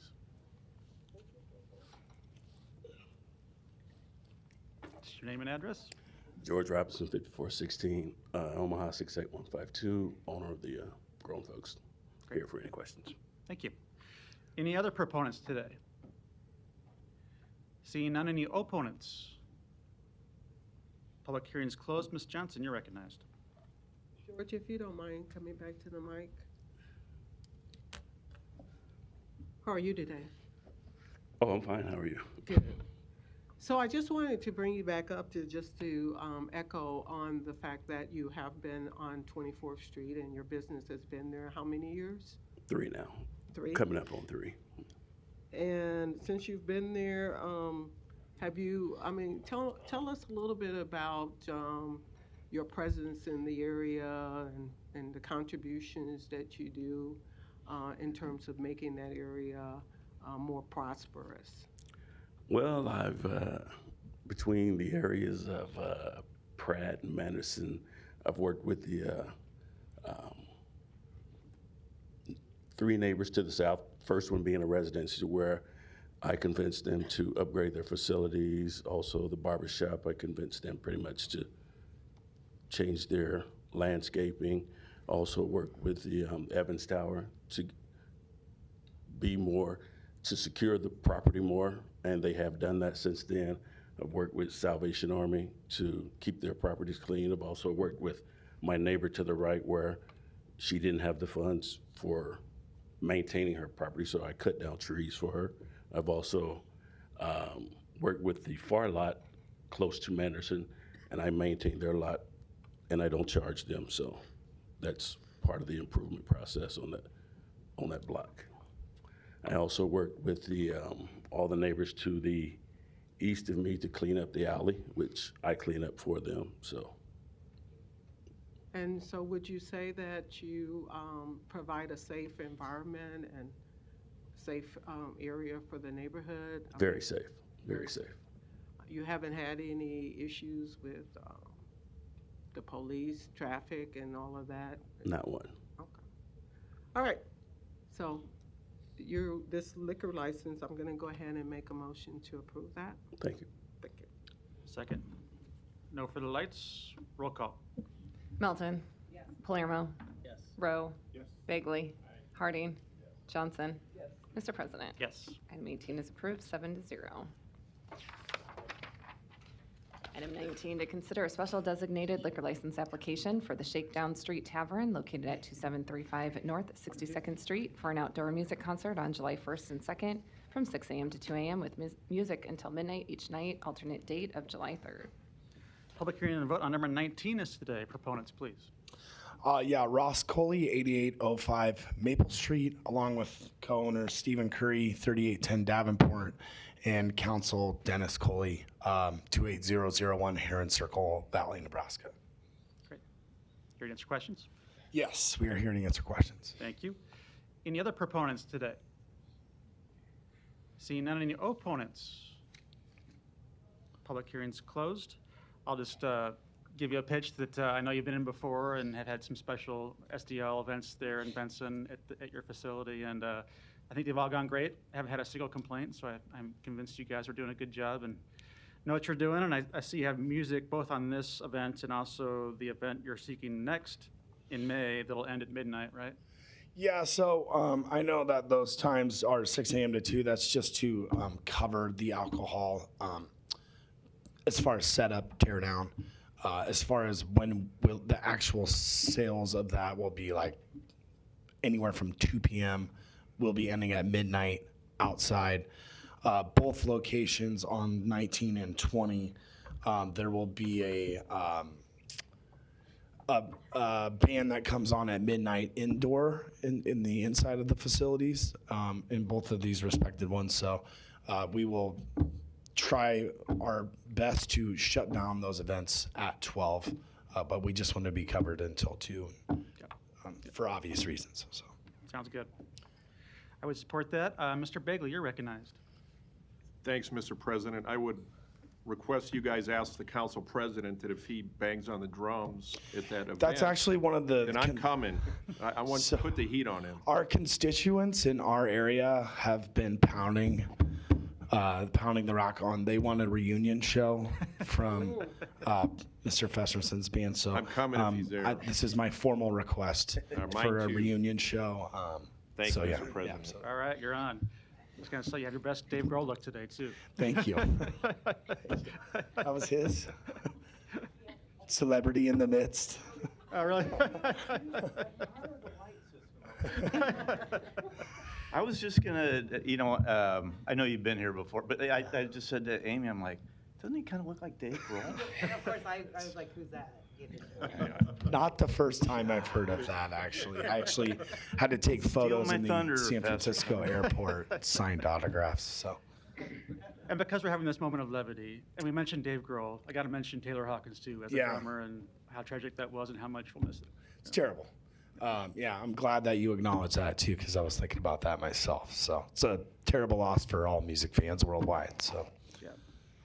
That's the Foo Fighter of the drums, Miss Melton. Yeah, he's the drummer. The drummer of the Foo Fighters. Yeah.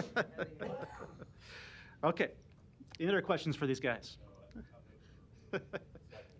Motion and a second. Roll call. Melton. Palermo. Rowe. Bagley. Harding. Johnson. Mr. President. Yes. Item 19 is approved, 7-0. Item 20, to consider a special designated liquor license application for the Brokedown Palace located at 8805 Maple Street for an outdoor music concert on May 5th through 7th from 6 a.m. to midnight with music until midnight each night, alternate date of May 8th. Public hearing and vote on number 20 is today. Proponents, please. Ross Coley, 8805 Maple Street. Any other proponents today? Seeing none, any opponents? Public hearing's closed. Roll call. Melton. Palermo. Rowe. Bagley. Harding. Johnson. Mr. President. Yes. Item 20 is approved, 7-0. Thank you. Let us know what time slot you want. Thanks, guys. I'll check those dates. Council persons and staff, thank you for your devotion to duty. Appreciate it. Thank you. Thank you. Have a good one.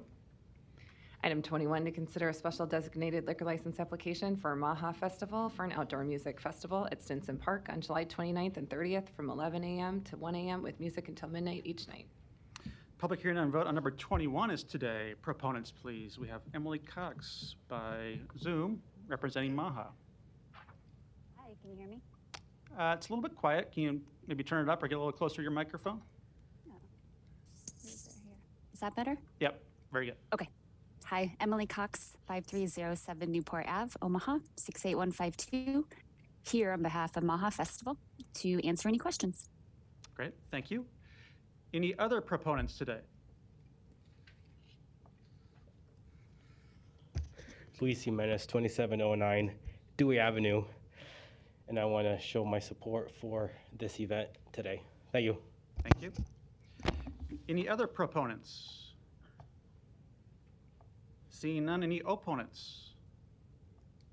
Public hearing's closed. Mr. Begley, you're recognized. Thanks, Mr. President. I'll make a motion to support this, and it's great that events are taking place again in our communities, and especially at Stinson Park.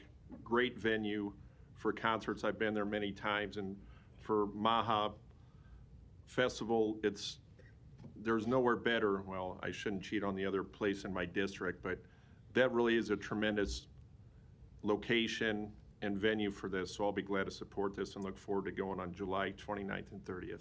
Thanks, Mr. President. Thank you. Second. There's a motion and a second. Emily, I think you're the new director, right, of Maha? Yes, one of two. We're co-executive directors now. Great. It looks like you're anticipating pretty much the same format and same time for music to be shut off. Do you want to talk about your lineup a little bit? I know you just announced it last week.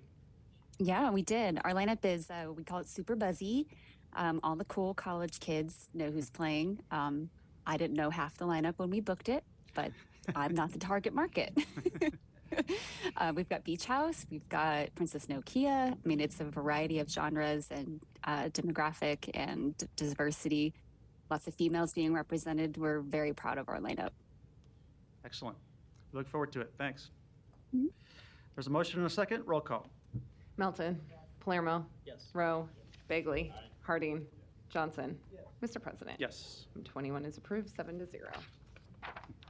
Consent agenda. Any member of the City Council may cause any item placed on the consent agenda to be removed. Items removed from the consent agenda shall be taken up by the City Council immediately following the consent agenda in the order in which they were removed, unless otherwise provided by the City Council Rules of Order. The public hearing on agenda items number 23 through 24 were held on March 29th. Motion and a second. Roll call. Melton.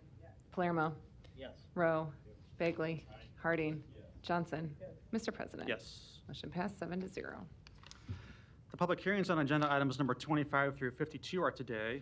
If you wish to address the City Council regarding these items, please come to the microphone, indicate the agenda item number you wish to address, identify yourself by name, address, who you represent, and if you are a proponent or an opponent. And just so council members know, we do have the applicant for number 25 by Zoom, Alyssa Roach. Any proponents or opponents on these items?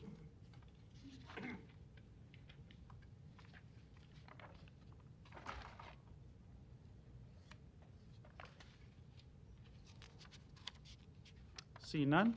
Public hearing is closed. Mr. Begley, you're recognized. Thanks, Mr. President. I just want to recognize number 52 on there. It is the City of Omaha, the Finance Director and the Mayor, donation of 300 expired armor vests, 11 expired miscellaneous brand vests, and 7 expired exterior tactical type vests, 90 trauma plates from old vests unusable for city purposes. That's being donated to the Ukraine Federal Police. I think in times of terrible suffering in the world, Omaha is trying to do our part with these donations to help people in Ukraine, and we always are praying for them. So I think this is important to bring light to that, number 52 on the agenda today. Thanks. Thank you. Motion and a second. Roll call. Melton. Palermo. Rowe. Bagley. Harding. Johnson. Mr. President. Yes. Motion passed, 7-0. Item 53, an ordinance to approve sanitary sewerage system revenue bonds in the amount of $24,500,000. A's amendment of the whole requested by the Finance Department. The vote on number 53 is today. I don't see any lights. Is there a motion? There's a motion and a second. Roll call. Melton. Palermo. Rowe. Bagley. Harding. Johnson. Mr. President. Yes. Motion passed 7-0.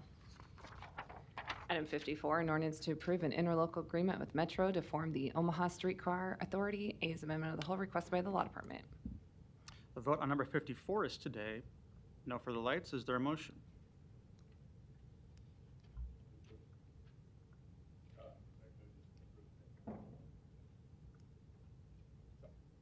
Motion and a second. Roll call. Melton. Palermo. Yes. Rowe. Bagley. Harding. Johnson.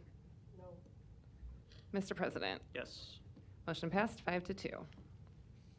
Item 55, an ordinance to approve the Blackstone East Mixed-Use Building Tax Increment Financing Redevelopment Agreement. A is amendment of the whole requested by the Law Department. The vote on number 55 is today. I don't see any lights. Is there a motion? Motion and a second. Roll call. Melton. Palermo. Rowe. Bagley. Harding. Johnson. Mr. President. Yes. Motion passed 7-0. Item 56, an ordinance to amend various sections of Chapter 12 of the Omaha Municipal Code and to add a new section 12-24.5 for the city special epidemic health director. A is amendment of the whole requested by Councilmember Palermo. B is a revised amendment of the whole requested by Councilmember Palermo. C is communications in support. D is communications in opposition. E is communication from the Law Department. Thank you. The vote on number 56 is today. Mr. Palermo, you're recognized. Thank you, Mr. President. Yeah, appreciate that. My motion will be to move 56 amendment of the whole, which is B. But before we get to that point, Dr. Hughes, do you want to come up first, or would you like me to go first? Let me go first, but come on down. I just want to say that Dr. Hughes and I met this weekend to discuss this amendment proposal. And although we didn't agree on 100% of the things, I certainly stated the fact that the day-to-day decisions within the city of Omaha, in the county for that matter, would remain with the Douglas County Health Director, as it should. Make no mistake, I have a lot of respect for you and the job you do. Thank you. I never doubted your education, your training, your experience. I don't quite know the process of how you were hired, but whoever did that did a very good job. But with that being said, some of those important decisions that you have to make that we certainly are not qualified to make daily come with a lot of pressure. And I know they do, because we've lived through a couple different time periods where, although we worry about if this, in the words of my colleague Brinker Harding, becomes clunky, as he used before, it's really not. It's to help the process out where you, as the expert that we trust in, that I believe in, make the decision. But again, taking the pressure off you with a quick turnaround, depending on what the situation is, to go through the mayor's office and then to the city council as well. But the thing that got lost the most during this proposal is what I will say today. We've been advised not to talk much about the lawsuit, but the bottom line is the reason for this proposal is the lawsuit, because we want our decisions to be made locally. We sit here and represent our constituents because we go to church with them, we break bread with them, we know what they want. And when you lose that help of working with the professionals, which we have as the Douglas County Health Director, you've lost everything that's important about what our main responsibility is, and that's truly to protect the health of our citizens. So when we sit here and make daily decisions, which we're not experts of, we're lucky to have experts around us. So the lawsuit is there. I truly believe that this will help dissolve the lawsuit, because if we don't get rid of the lawsuit, it really doesn't matter what your heart says and how knowledgeable you are and what you believe in. If the decisions are made and they're taken away from us locally, because I believe that's the way the lawsuit is headed, it won't matter what you decide to do for the citizens of Omaha and their best interests. It won't matter what the mayor has to say, and it certainly won't matter what the city council has to say. So the main part of my proposal is to make sure, hopefully, that this will help resolve the lawsuit, that we can continue to make decisions for the citizens of Omaha together. I want to thank you for being here last week. Extremely long meeting, and this week isn't much shorter, but I think everybody's in a better place. And with that, please, the floor is yours.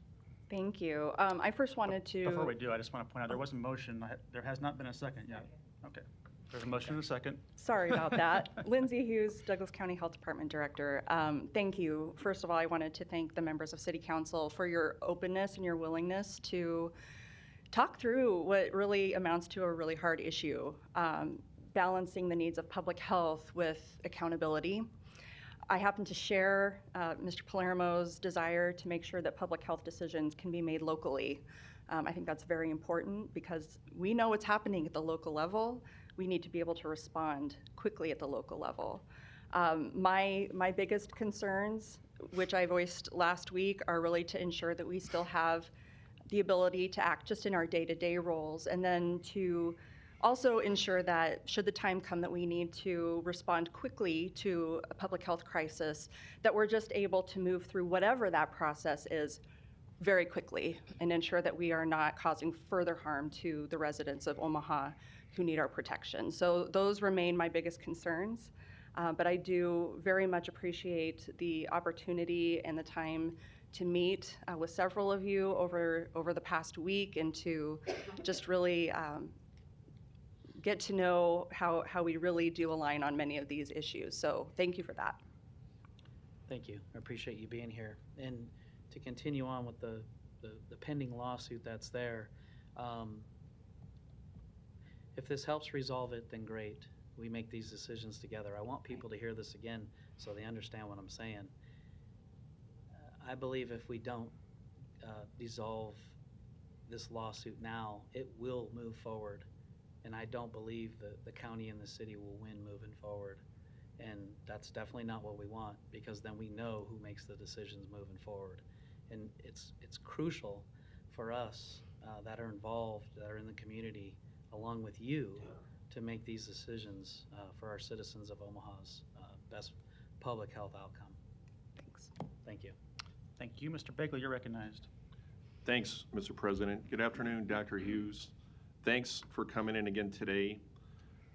I, too, appreciated you and I had about an hour-and-a-half conversation last week, and it was really enlightening for me to get to know you more, number one, besides being characterized as an unelected bureaucrat. That I think of that term, and you think of the state health director, who also a great doctor, you're great in your profession, is an unelected bureaucrat.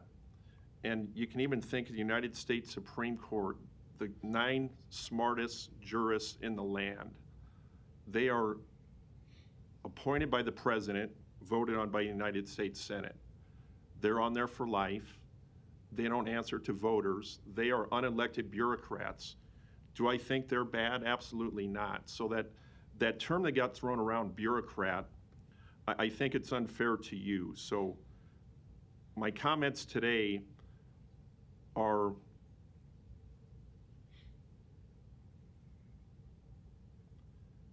in respect to the conversations we had, and I spoke to a lot of my colleagues on this. I spoke to constituents.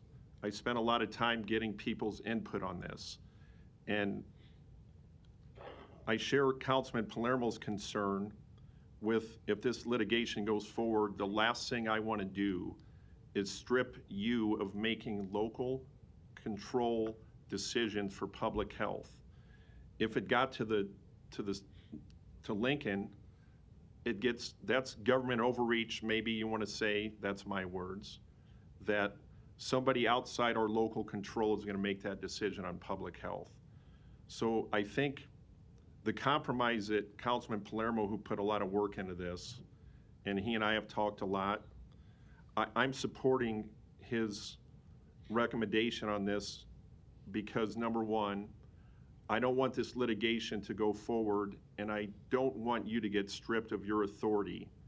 I know this isn't perfect, but I believe, also, I will always take your advice because I know in the amendment of the whole wording, it says you're going to consult with, I better get my glasses on here, experts in the field of infectious and contagious diseases, physicians, epidemiologists, and other relevant healthcare authorities as may be necessary. I know you've done that before, have you not? Absolutely. Okay, so it's good to know on the record, maybe it's not obvious to everybody, and it was good for me to be reassured of that. And again, in my great meeting with you, that those are the things you do. So I think it's, again, a good compromise. And I don't know how much the city has racked up in legal costs with private counsel for this lawsuit. But I think, again, as I talk to people and explain it's a longer process why I have arrived at this compromise, that again, it gives you the control. It has the mayor weigh in and the council with 4 votes can exercise our control, if you will, or our input. And again, I'm going to go based on your recommendations because you are talking to experts. You, by the way, if I remember right, besides being a St. Louis Blues fan, you're from small town Nebraska. Yes. Your family's here. You didn't get into this job to be a battering ram for politics. You did it in the name of public health. So again, I really appreciated our conversation, and I appreciate and thank you for your service, not as an unelected bureaucrat, but as a decent human being who cares about the public health of people. Heaven forbid another pandemic happens, but I know the experts will weigh in through you, and if this passes, the mayor and this body will weigh in, and I will listen to you in that recommendation. So again, I thank you for being here today. And I know you had offered to speak to my colleagues and I one-on-one or as a couple at a time in our office like we always do. I would encourage my colleagues to do that because that is the best politics for me, is talking to neighborhood groups, medical experts, public health directors as yourself as a medical expert. That's who I will always talk to, and it's never enough education, but those are the great things that I take from being in this position and how I arrive at my decision. So I wanted to thank you again for coming in today and the time you've given me. Thanks. Thanks, and I'll await that unelected bureaucrat t-shirt that I can wear on Fridays. Thank you. There's a motion and a second. I don't see any further lights. I will just offer a couple of my own remarks too. I do appreciate the council members that did take the time to meet with the public health director in the last few days. I know there were some long meetings, and I think those were good discussions that were had. And I do think that the amendment of the whole 56B, which has been moved, does represent something much better than where we started a couple weeks ago, in the respect that it keeps a public health director and someone with infectious disease expertise as the one who is advising the mayor and the city council on these issues and presumably writing any kind of designated health measure that might be needed in the future on any particular public health emergency. I think that's better. I think there's also a clarification that was raised in our conversation last week that whatever is decided in this new approval mechanism process is final by the city council. So a simple majority, and it does now designate specifically that cannot be vetoed. One thing that was not at all clear, I thought, last week, and still has not been clarified, is could that be amended by a city council? I know verbally, and then I guess by email, the city attorney has confirmed that answer is no, and I think that's the way it should be, frankly, but that's not in here. It's not expressly written that way. Mr. Kuzi, I would give you maybe just a second on the record to confirm that for the public hearing record. That is my position, and the position of the law department is that it cannot be amended. Okay, thank you. But I would also say in a day and age when it seems every word is analyzed and there's lawsuits about almost everything, including these topics, I do remain concerned that I still don't, in my opinion, haven't addressed some important issues in there in terms of the wording. Some of the things we've talked about, Ms. Hughes, around the words terms epidemic and pandemic, and is this truly only applying to citywide issues? I think that's the intent, but it doesn't say that anywhere. And I think Mr. Kuzi expressed that intent in our discussions last week, but that's also not written anywhere in here. So I still just remain concerned we haven't tied that up correctly, and could be misconstrued to apply to things like epidemics like flu or STDs or any other number of things that I know a public health director commonly deals with. So that does concern me still. And then lastly, I would say I'm not convinced what we're doing today does satisfy any particular lawsuit we have right now against the city, nor do I think we should be making decisions based on those lawsuits. So that, to me, isn't a convincing reason to approve this yet today. And so I do not support the amendment. I do think it's better than where we started, so I'm glad we've been having these conversations, but I just think there's a lot of issues still outstanding on it, and don't think we've gotten it completely right. I don't see any further lights. There's a motion and a second to approve 56B. Roll call. Melton. Yes. Palermo. Yes. Rowe. Yes. Bagley. Aye. Harding. Yes. Johnson. No. Mr. President. No. Motion passed 5-2. Thank you. No, you may not. Next item, please. Item 57, an ordinance levying a special tax and assessment to cover the cost of constructing sidewalks in district number SWR 2021-01. Public hearing on number 57 is today. Proponents, please. 57? I'm not sure which one I am. Okay. Are you in favor of the real estate item here?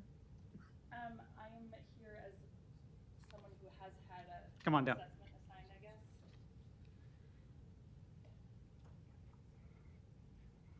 Just your name and address, and we'll help you figure it out here. Thank you. Jessica Dembinski, 12321 Bell Drive. First and foremost, this is not super related, but I want to say I've been here since about, 2:30 today, and it's been quite inspiring. I've never been to a meeting like this before, so to see it and to see you guys do what you're doing is incredibly inspiring. So maybe I'll show up more often. Thank you. We appreciate that, especially after last week. No, it's super interesting to see from one dynamic to the next, small things, big things, the way that it's discussed. It's good to see it, so I appreciate it. Thank you. So kind of to give some background, and then maybe you can provide guidance on what exactly you need from me. We were part of a sidewalk situation that the city came and redid part of the sidewalk, and I was here about a month and a half ago to kind of discuss it, and was told to come back at this point to kind of discuss the levy that would be assessed.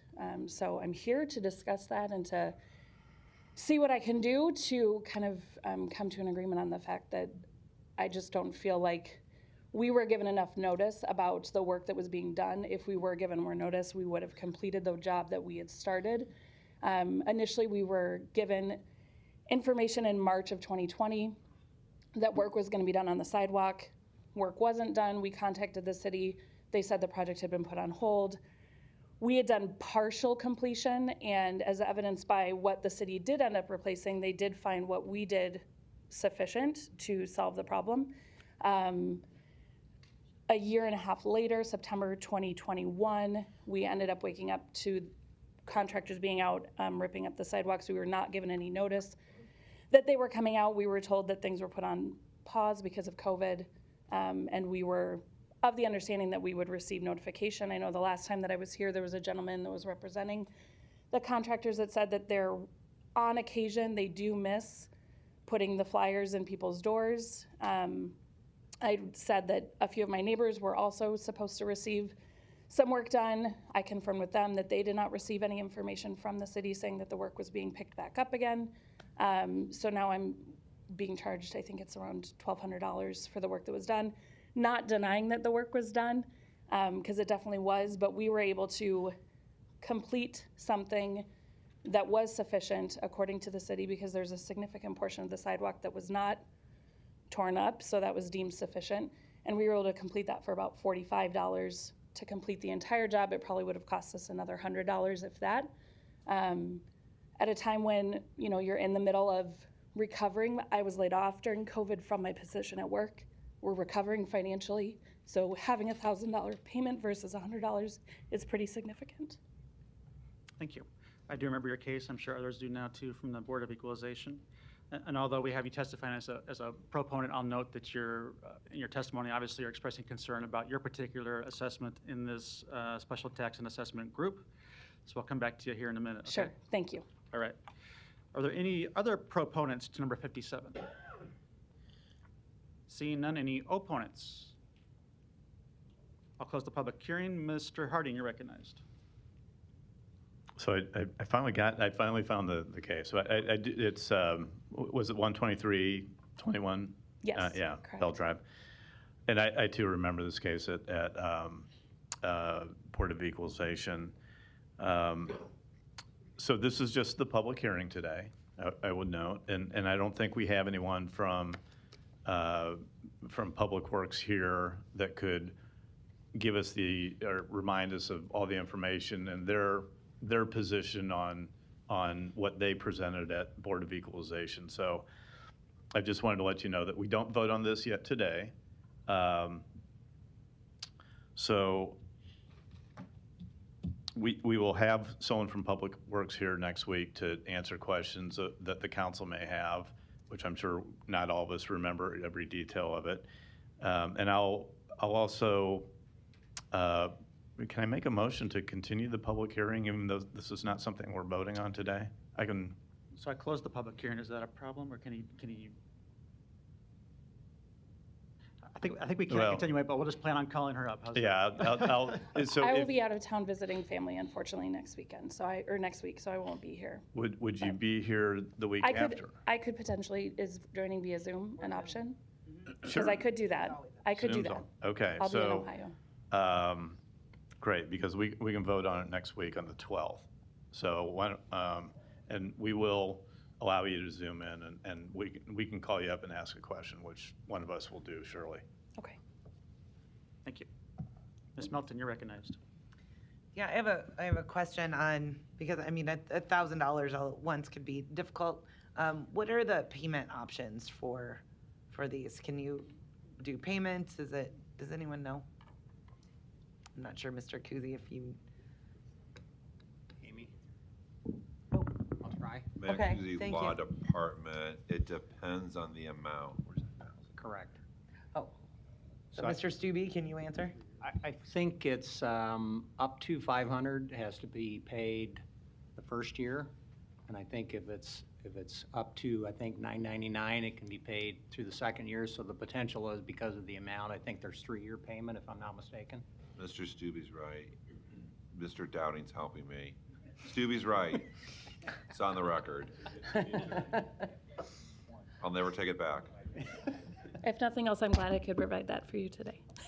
Pardon me? If nothing else, I'm glad I could provide you being right today. Yeah. Well, and the reason I bring that up, I'm just because the daunting, like, if what's the worst case scenario? I wanted to let you know that I knew that there was something that can be done. And if it's over 1,000, then it can be paid over 36 months.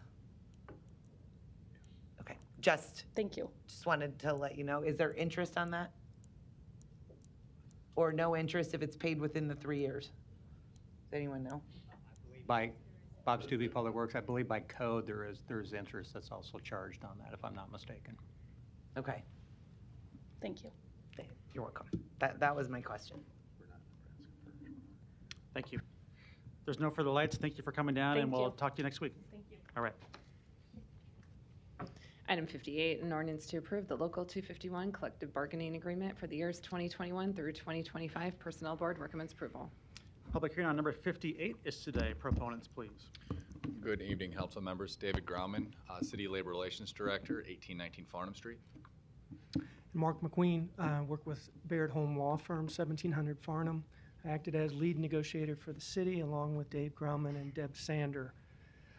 This is a 5-year agreement. It's already been ratified and approved by Local 251. I'll just quickly cover the highlights of the agreement. On the economic side, the wage side, which is typically what most folks are most interested in, because this is an agreement that covers 2021 as the first of 5 years, but a retroactive payment of 2%, a 2% wage increase for 2021 within city budget.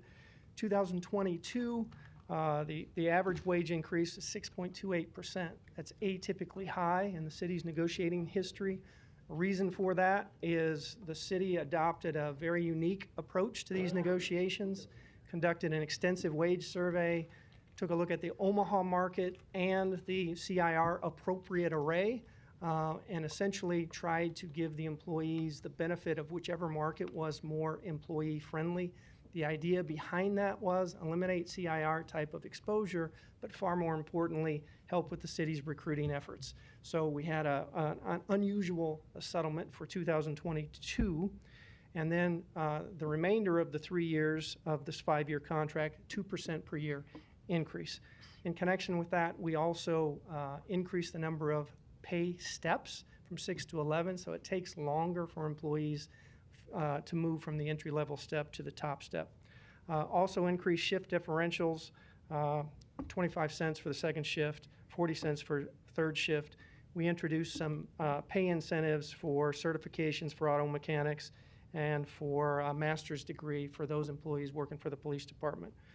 In the area of medical insurance, we matched the settlement that we reached with the police officers and also the functional employees in terms of increasing the city's health savings account contributions for all levels of enrollment. We increased the city's contribution to dental, for dental insurance, the premiums for the dental insurance. We also reduced the vesting period for pensions from 10 years to 5 years, slightly increased the city's contribution and the employees' contribution to finance that change in the pension plan so as to avoid any unfunded liability problem. Like you've heard before with similar collective bargaining agreements, we added Juneteenth as a holiday. We also increased the amount of time that employees might receive compensation because of an injury on duty from 12 to 18 months, again, consistent with previous settlements on this exact item.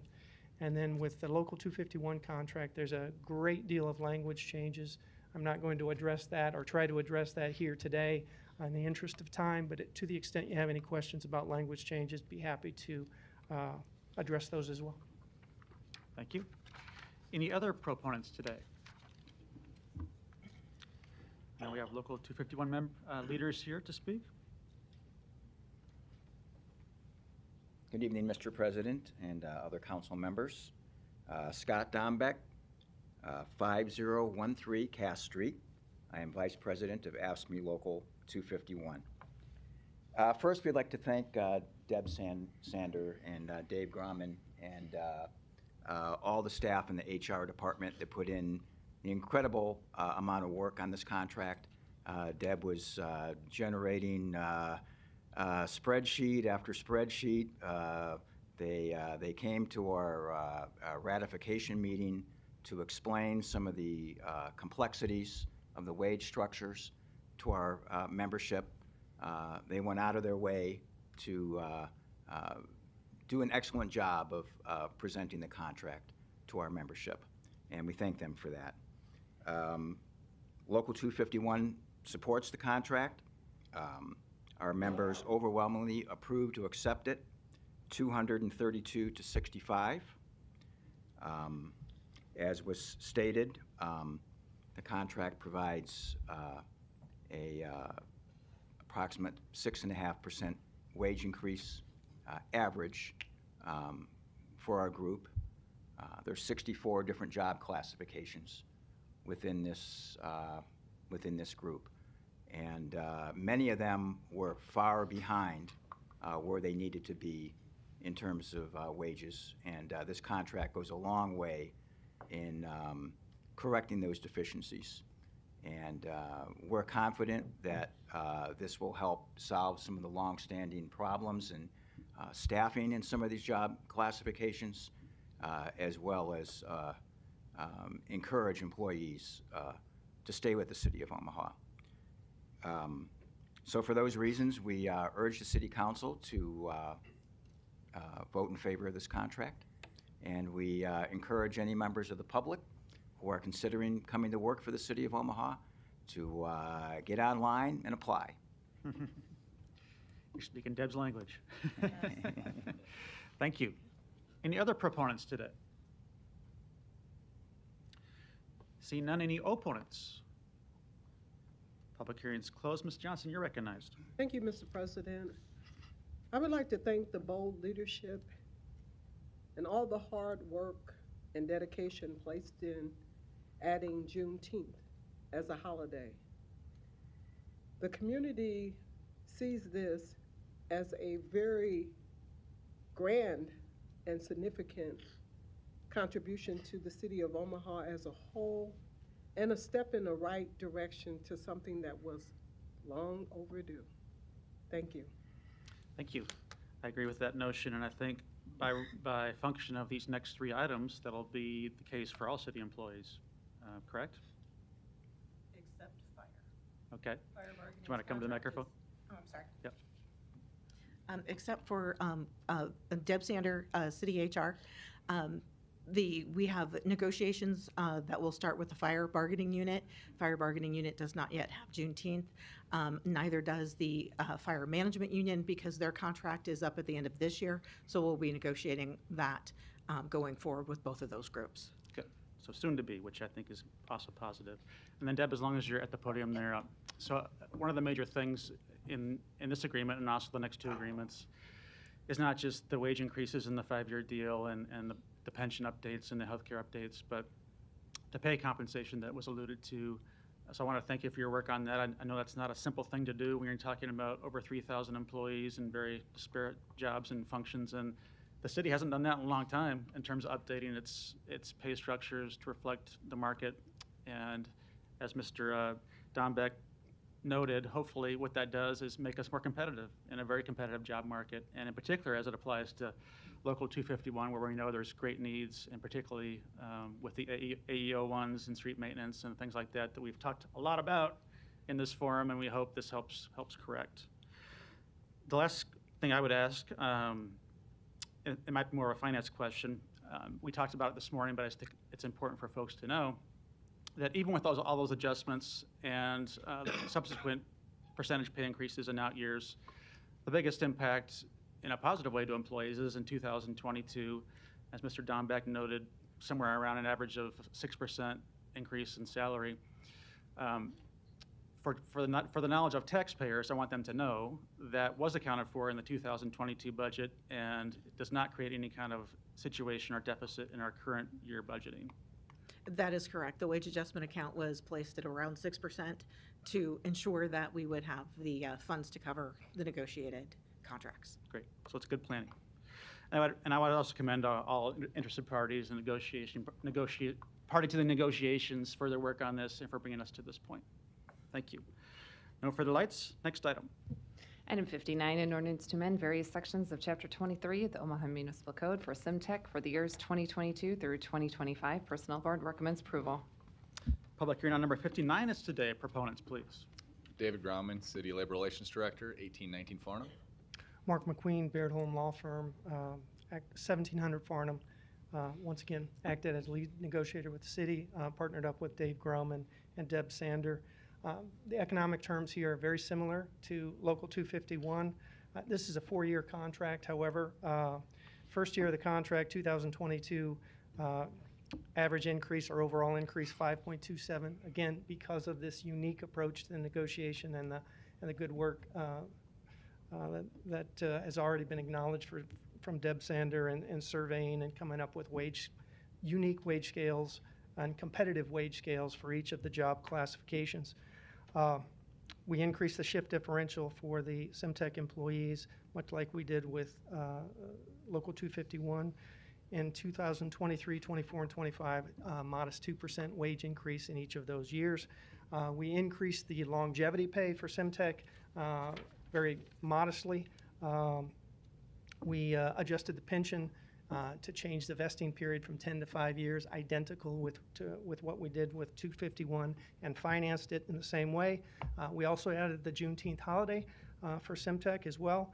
We changed the HSA contributions that the cities make into the health insurance health savings account for employees, again, consistent with Local 251 and the other collective bargaining agreements we've reached in the last 12 to 18 months.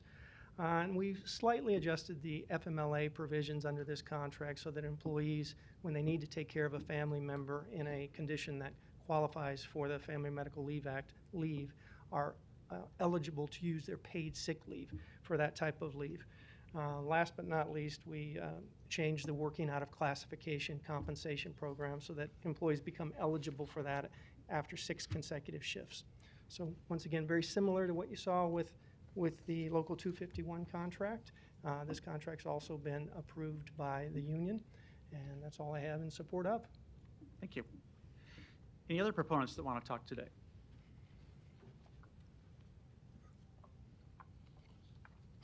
Good evening. Larry Tatum, 3212 Golden Eagle Circle, Blair, Nebraska.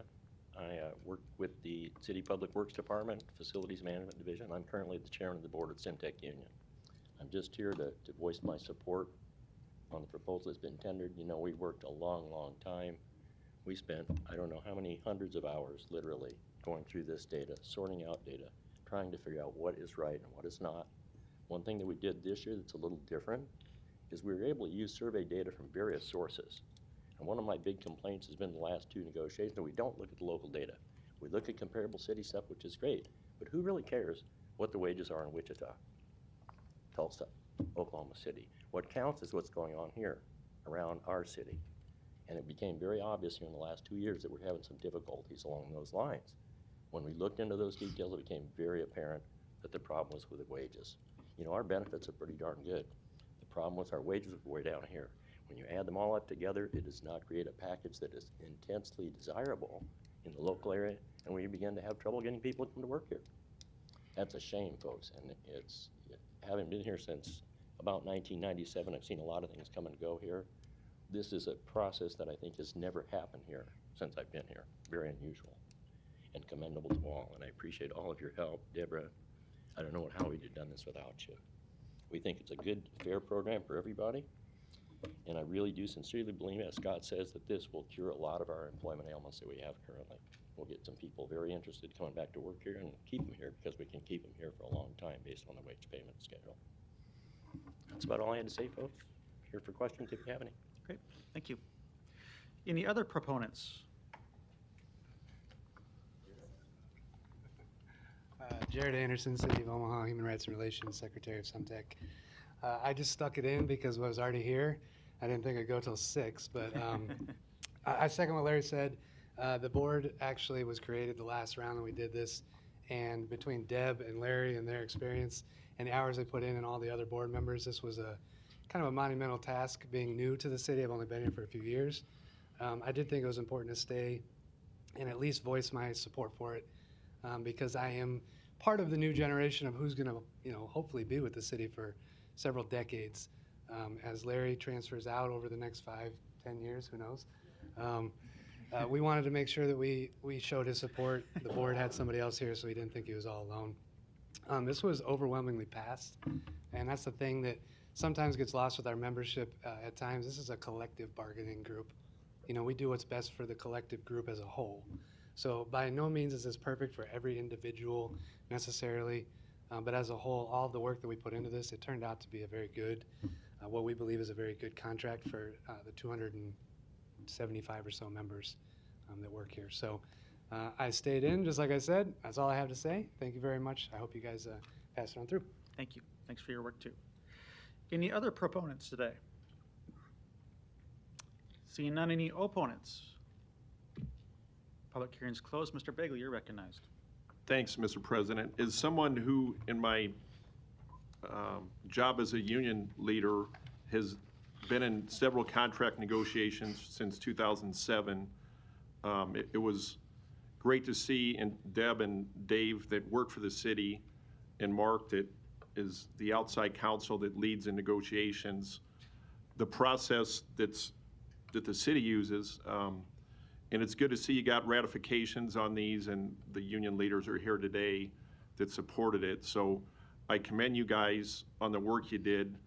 The one thing I'll say is I find all of you very capable. Dave, Deb, Mark, and I see Bernard back there. And I know Matt's got a lot of good attorneys in the city attorney's office.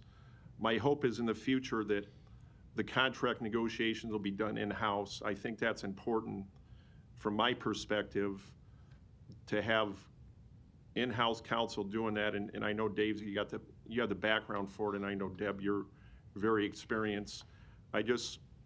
As I sit on the council, and again, it's not anything against outside counsel, Mark. Again, I think you're a great attorney. I just think $375 an hour that the city pays for a lead negotiator is money that can be saved by doing it in-house. So again, I applaud you guys on getting the agreements that you did and the work you've done, but that's the comments I wanted to make going forward. Hopefully that's whoever is in the mayor's office the next time, I think this is a 5-year deal, that's something that the city seriously looks at for a cost savings. Thank you. Thank you. No further lights. Next item. Item 6D, an ordinance to amend various sections of Chapter 23 for the administrative and executive classifications for the years 2022 through 2025. Personnel Board recommends approval. Public hearing on number 60 is today. Proponents, please. Bernard didn't.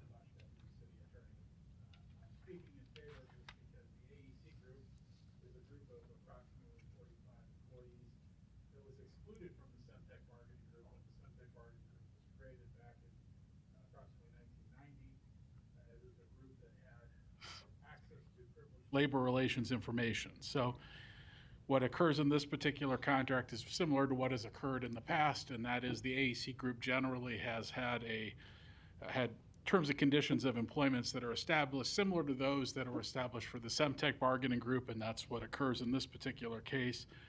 As Mr. McQueen referenced when he discussed the Semtech, there was a wage study done, and that established for 2022 new wages, and Ms. Sander will discuss that briefly. There was also a change of the pace. There was some inconsistency in the AEC group as far as how many steps and how many years it took to get to the top range. That was rectified. Everybody will be consistent. And then after the adjustments were made based on the salary study for 2022, there are 2% increases for 2023, 2024, and 2025, just like there were for Semtech. The longevity increases are exactly the same as Semtech. Same with the healthcare, same with the pension plan changes, and some of the other similar changes. So you'll see this looks an awful lot like the deal that you saw for Semtech. A few differences. AEC did have a separate contract adopted last year, so Juneteenth was already adopted as part of the AEC group when it was done for functionals last year. So you don't see that in this particular ordinance, but thank you. Other proponents? Deb Sander, City Human Resources. To Bernard's point, when we did the salary survey, we had asked Silverstone, starting back in 2019, to do a comprehensive study based on our comparable city array as well as the market data. The other thing that we did do for the AEC group is we went back to Silverstone and asked them to give us government market data. What we mean by that is Midwestern cities, Midwestern group, as well as cities that were comparable in the general fund budget size as well as the number of employee size. So that way we had additional data to review. As Larry said, with the Semtech group, they gathered their data, and we had our data, and we came to a meeting in the middle with the AEC group. As Bernard said, there's not a bargaining unit, so we got additional data to make sure that we were on point, put those pay scales together, and presented them, and you have them today. But it's all data-based. We looked at what is the better of the comparable city data and averaging and looking at the market data to where we would land on these particular pay scales. Thank you. Other proponents today?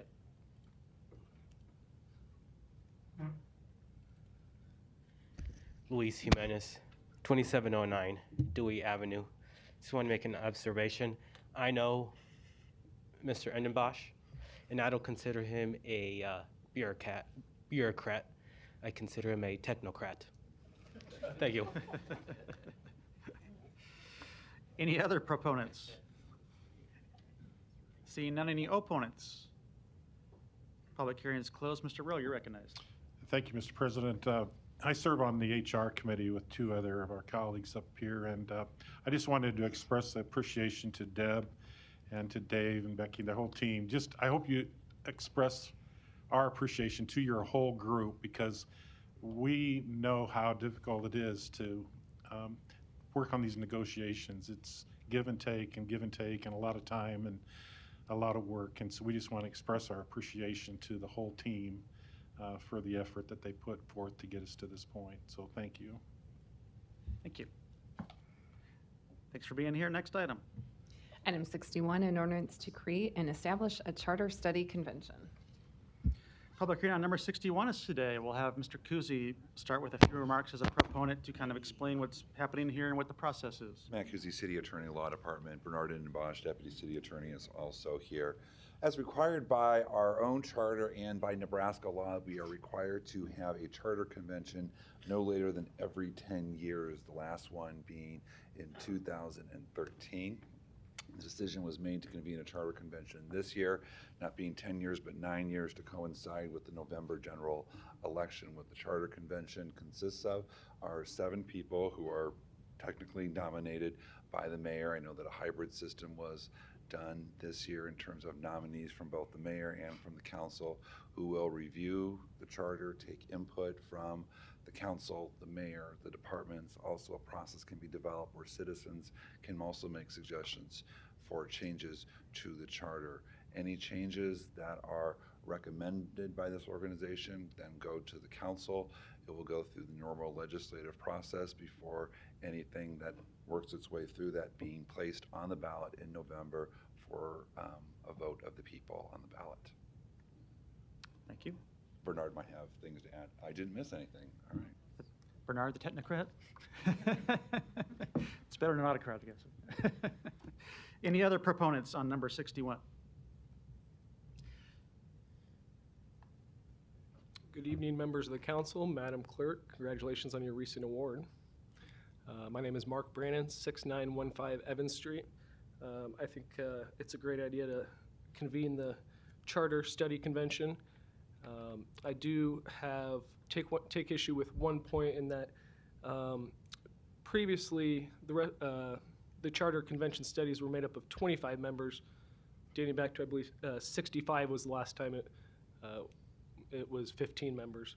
But in all those instances, the mayor appointed 11, and each council person appointed 2 members. So that's 14 from the council, 11 from the mayor, which equates to 44% for the mayor and 56% for the council. So in all previous conventions, except for the first one, you guys get to, and ladies, excuse me, appoint the majority of the people that that then met at the charter convention. Now, as it's written, you all each appoint 1, and the mayor appoints 8. So 7 out of 15 for the council is 46%, whereas the mayor now appoints 53%. So pretty much an exact flip-flop from previous precedent. There may be an argument that, and Mr. Harding would have some insight, as you did a wonderful job in leading the last convention. There may be, the argument perhaps is that 25 was too many. It's like herding cats. And if that's the case, that's perfectly understandable. But let's have the mayor appoint 7, each one of you appoint 1, and then together you guys could convene to agree, and that'd be a good exercise for you guys, to agree 1 more at large. So then the council would effectively have 8, and the mayor 7, the same percentages as before. I think that's important for representation across the city, to have the districts more fairly represented at the charter convention, because this is a momentous occasion for the city, and we want to get it right. And I hope you will consider adding an amendment to change the numbers so that you, as a council, have the power that you should have. Well, I know it's a strong mayor system, but if we could, and if we're not going to change it, I would appreciate some understanding as to why it was changed, just for transparency's sake. Additionally, I know that it will be set up as a public hearing with minutes that will be available to the public. But I would make the request, hopefully we can get some assurances that DOTComm will be able to set up, have a presence there, so that for the majority of people that can't attend the meetings or even navigate the process of finding those minutes, that those meetings will be available for them to view and remain in the loop, because we as citizens do have ultimately the final say on the ballot of whether or not the new laws will be enacted. And so I think the sooner we're informed, the better for the entire city. With that, I'll close, take any questions, and once again, congratulations, Madam Clerk. Lucky to have you here. Thank you. Other proponents? Luis Jimenez, 2709 Dewey Avenue. I want to agree with the ability for citizens to track the progress of these members, whether having an outline or updates maybe during your meetings, but definitely so that people feel that they've been involved and informed concomitantly or in tandem with the progress that the study is doing, because people who are disenfranchised, one of the ways that they can get representation is through elections and also systems change. So the convention is one of the biggest opportunities that we have for systems change. So it's very important that there is participation, not just by experts, but by the community that is affected by decisions that the corporate city makes. Thank you. Thank you. Other proponents today? Seeing none, any opponents?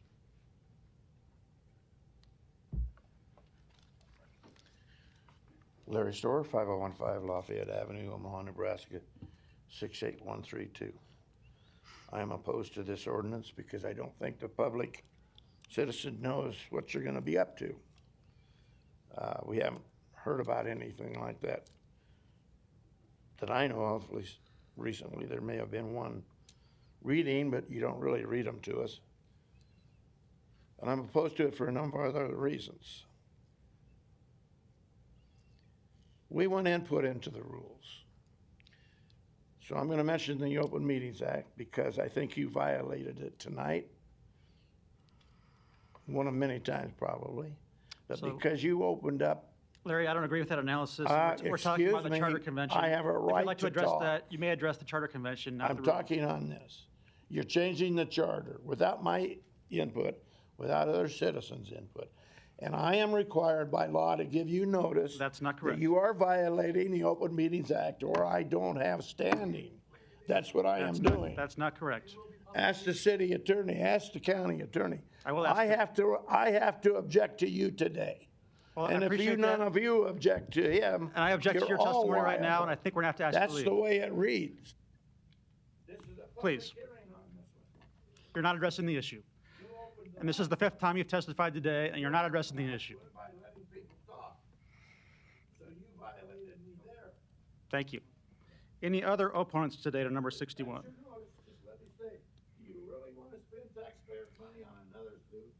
I don't see any other opponents. Public hearing's closed. Ms. Johnson, you're recognized. Thank you, Mr. President. Matt, could you come up, please? Matt Kuzi, Law Department. Thank you. Just have a few questions, just so that we can pretty much educate the public and the community at large. When were the committee members notified that they were a part of this agenda? When were they notified that they had been nominated? Yes, Monday, Monday of, yesterday. oh, yesterday. Right, that's not part of the agenda. This So is- they received notification that they had been accepted? nominated, that they had been nominated. The only thing Okay. on the agenda right now is the formation of the charter convention. The resolution containing the 15 slate of names will appear at a later date, I believe April 26th, excuse me. So they were nominated via email? Or how were they nominated? By How did e- they receive notification? By each of you who nominated your respective persons, by the mayor's office for their respective persons. We have that information. We informed them all yesterday that they had been nominated. I presume that they had already known that they had been nominated either by council members or the mayor's office. And again, their names will appear as a resolution on April 26th to be voted on at that time. Okay, and then can you explain where myself, Danny, and Don, we all are new to city council, so we've never been involved in the process regarding the formation of this committee and what that looks like. So can you tell us what that looks like?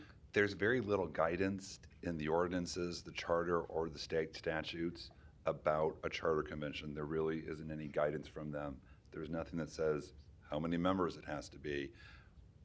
When do they have to even live in the city? There's no guidance in state law that tells us what to do. The only thing that they really tell us is that it has to be within every 10 years. Now, tradition has shown that over the years, or over past charter conventions going back decades and decades and decades, there has been this system where to address the issue about the membership, much like any other type of board or commission, it is technically the mayor who nominates the individuals to the charter convention, just as the mayor does for any other board or commission that we have. However, there's this, again, tradition whereby council members also give their names, and in this case, the situation was the mayor will nominate this many, council members will nominate these many, and that will be the slate of nominees. So it's really tradition that's guided us more than anything, because the law itself is very silent on it. Okay, so when we as city council members approve the slate of names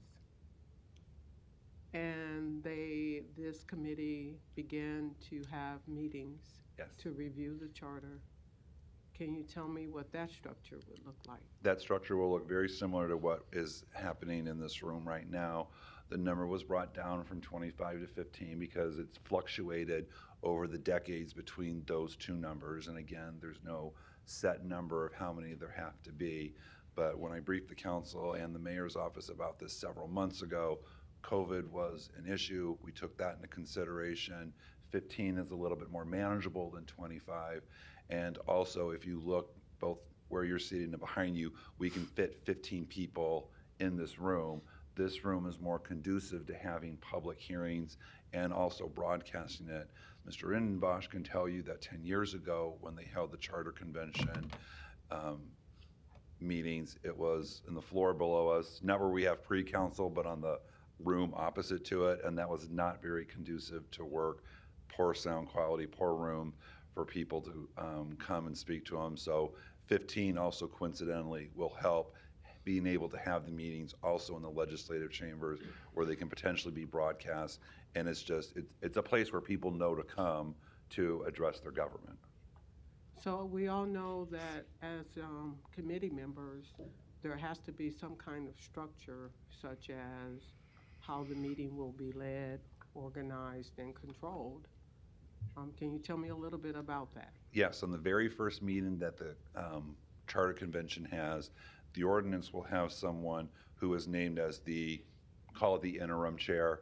They will be addressed, they'll have an opening address by the mayor, they'll have an opening address by Council President Festerson. Mr. Indenbosch and I will also address the group, but at that very first meeting, they're going to select a chairperson. They're going to decide if they want to have any committees. They're going to set out what their rules are going to be, and they're also going to make an announcement of what are the meeting dates going to be, because I think we settled on 7 or 8 meeting dates. There is a timing factor involved. We do have to have enough time for the council to review the proposals, for it to work its way through the legislative process, and we do have a deadline established by the election commissioner about when to get things onto the ballot. So that will happen at the very first meeting, will be kind of that, I guess, administrative process where they're going to set out what the ground rules, who's going to be running the meetings, and agree upon meeting dates. Thank you. Mr. Palermo, you're recognized. Thank you, Mr. President. Mr. Kuzi. Cool. You might have to give your name and address. Matt Kuzi, Law Department. Thank you. Pete told me to ask for your name and address. You answered a lot of my questions on the layout of this, and it is important for those who have no idea how this works. There might only be 2 people that have been through it before on the council, being 10 years ago. So, but you answered those by there will be a list of dates, correct, that would be available to the public to be able to attend? Yes. Okay. It'll be very similar to city council. The clerk will publish, as the clerk publishes now, an agenda so that the public will be aware when the meeting's coming up and what the agenda will be for that meeting, just as similar as the clerk does right now for city council meetings. In the reduction in people selected to serve on the committee, that was due just based on there being too many people in the past? Well, I think it was a compromise. When I presented the idea of reducing the number from 25 to 15, it was acceptable to the mayor and to the council having that reduced number, and I think there's some logic for it. With a smaller group works better. There is still a COVID issue. This room, we can't fit 25 people in this room seated in that fashion.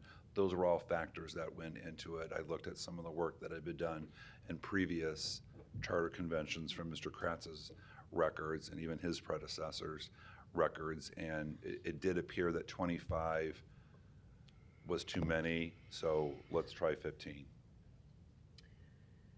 And if I'm wrong 10 years from now, we can go back to 25. Yeah. So.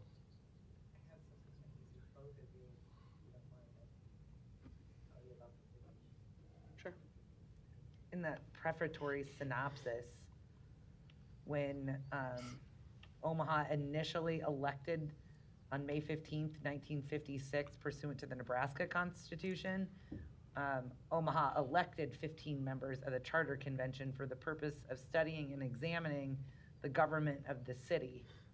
So the initial charter that established the mayor-council system, which that's what they changed. It used to be a commission form of government, but we changed it, and in its place, that's when they adopted the mayor-council form. So it was originally 15 members. So I just thought I'd throw that in there in case you didn't know. It was just some history. I would take credit for knowing that, but I didn't. Yeah, I think I read that somewhere. But It's noted kind of on, it's prefaces our charter online in our ordinances. So here's about the only question I haven't heard asked. Each council member selects one person given to the mayor. Can the mayor say no to that council member selection? It's my understanding that she does not intend to, that the slate of names, each council person's selected individual combined with the 8 people selected by the mayor will constitute the 15 people that you will see on the resolution on April 26th. It'll be one resolution, all names, as the nominees for the charter convention. Okay. And looking at the names, I mean, I don't have an issue, but what if somebody did for one of the selections that the mayor or another colleague made? Could they pull that name off and vote individually, or is that just the way it's set? It has always been set out that the slate of names of the charter convention members appears as one resolution with all names on it, whether it's 15 or 25 people. Okay. Thank you, Mr. Kuzi. Thank you. Mr. Harding, you're recognized. I'll weigh in because Mark brought it up. I think I was the chairman of the last charter convention, and as Mr. Kuzi pointed out, the room we were able to meet in, actually we met in a couple different rooms before we finally ended up downstairs.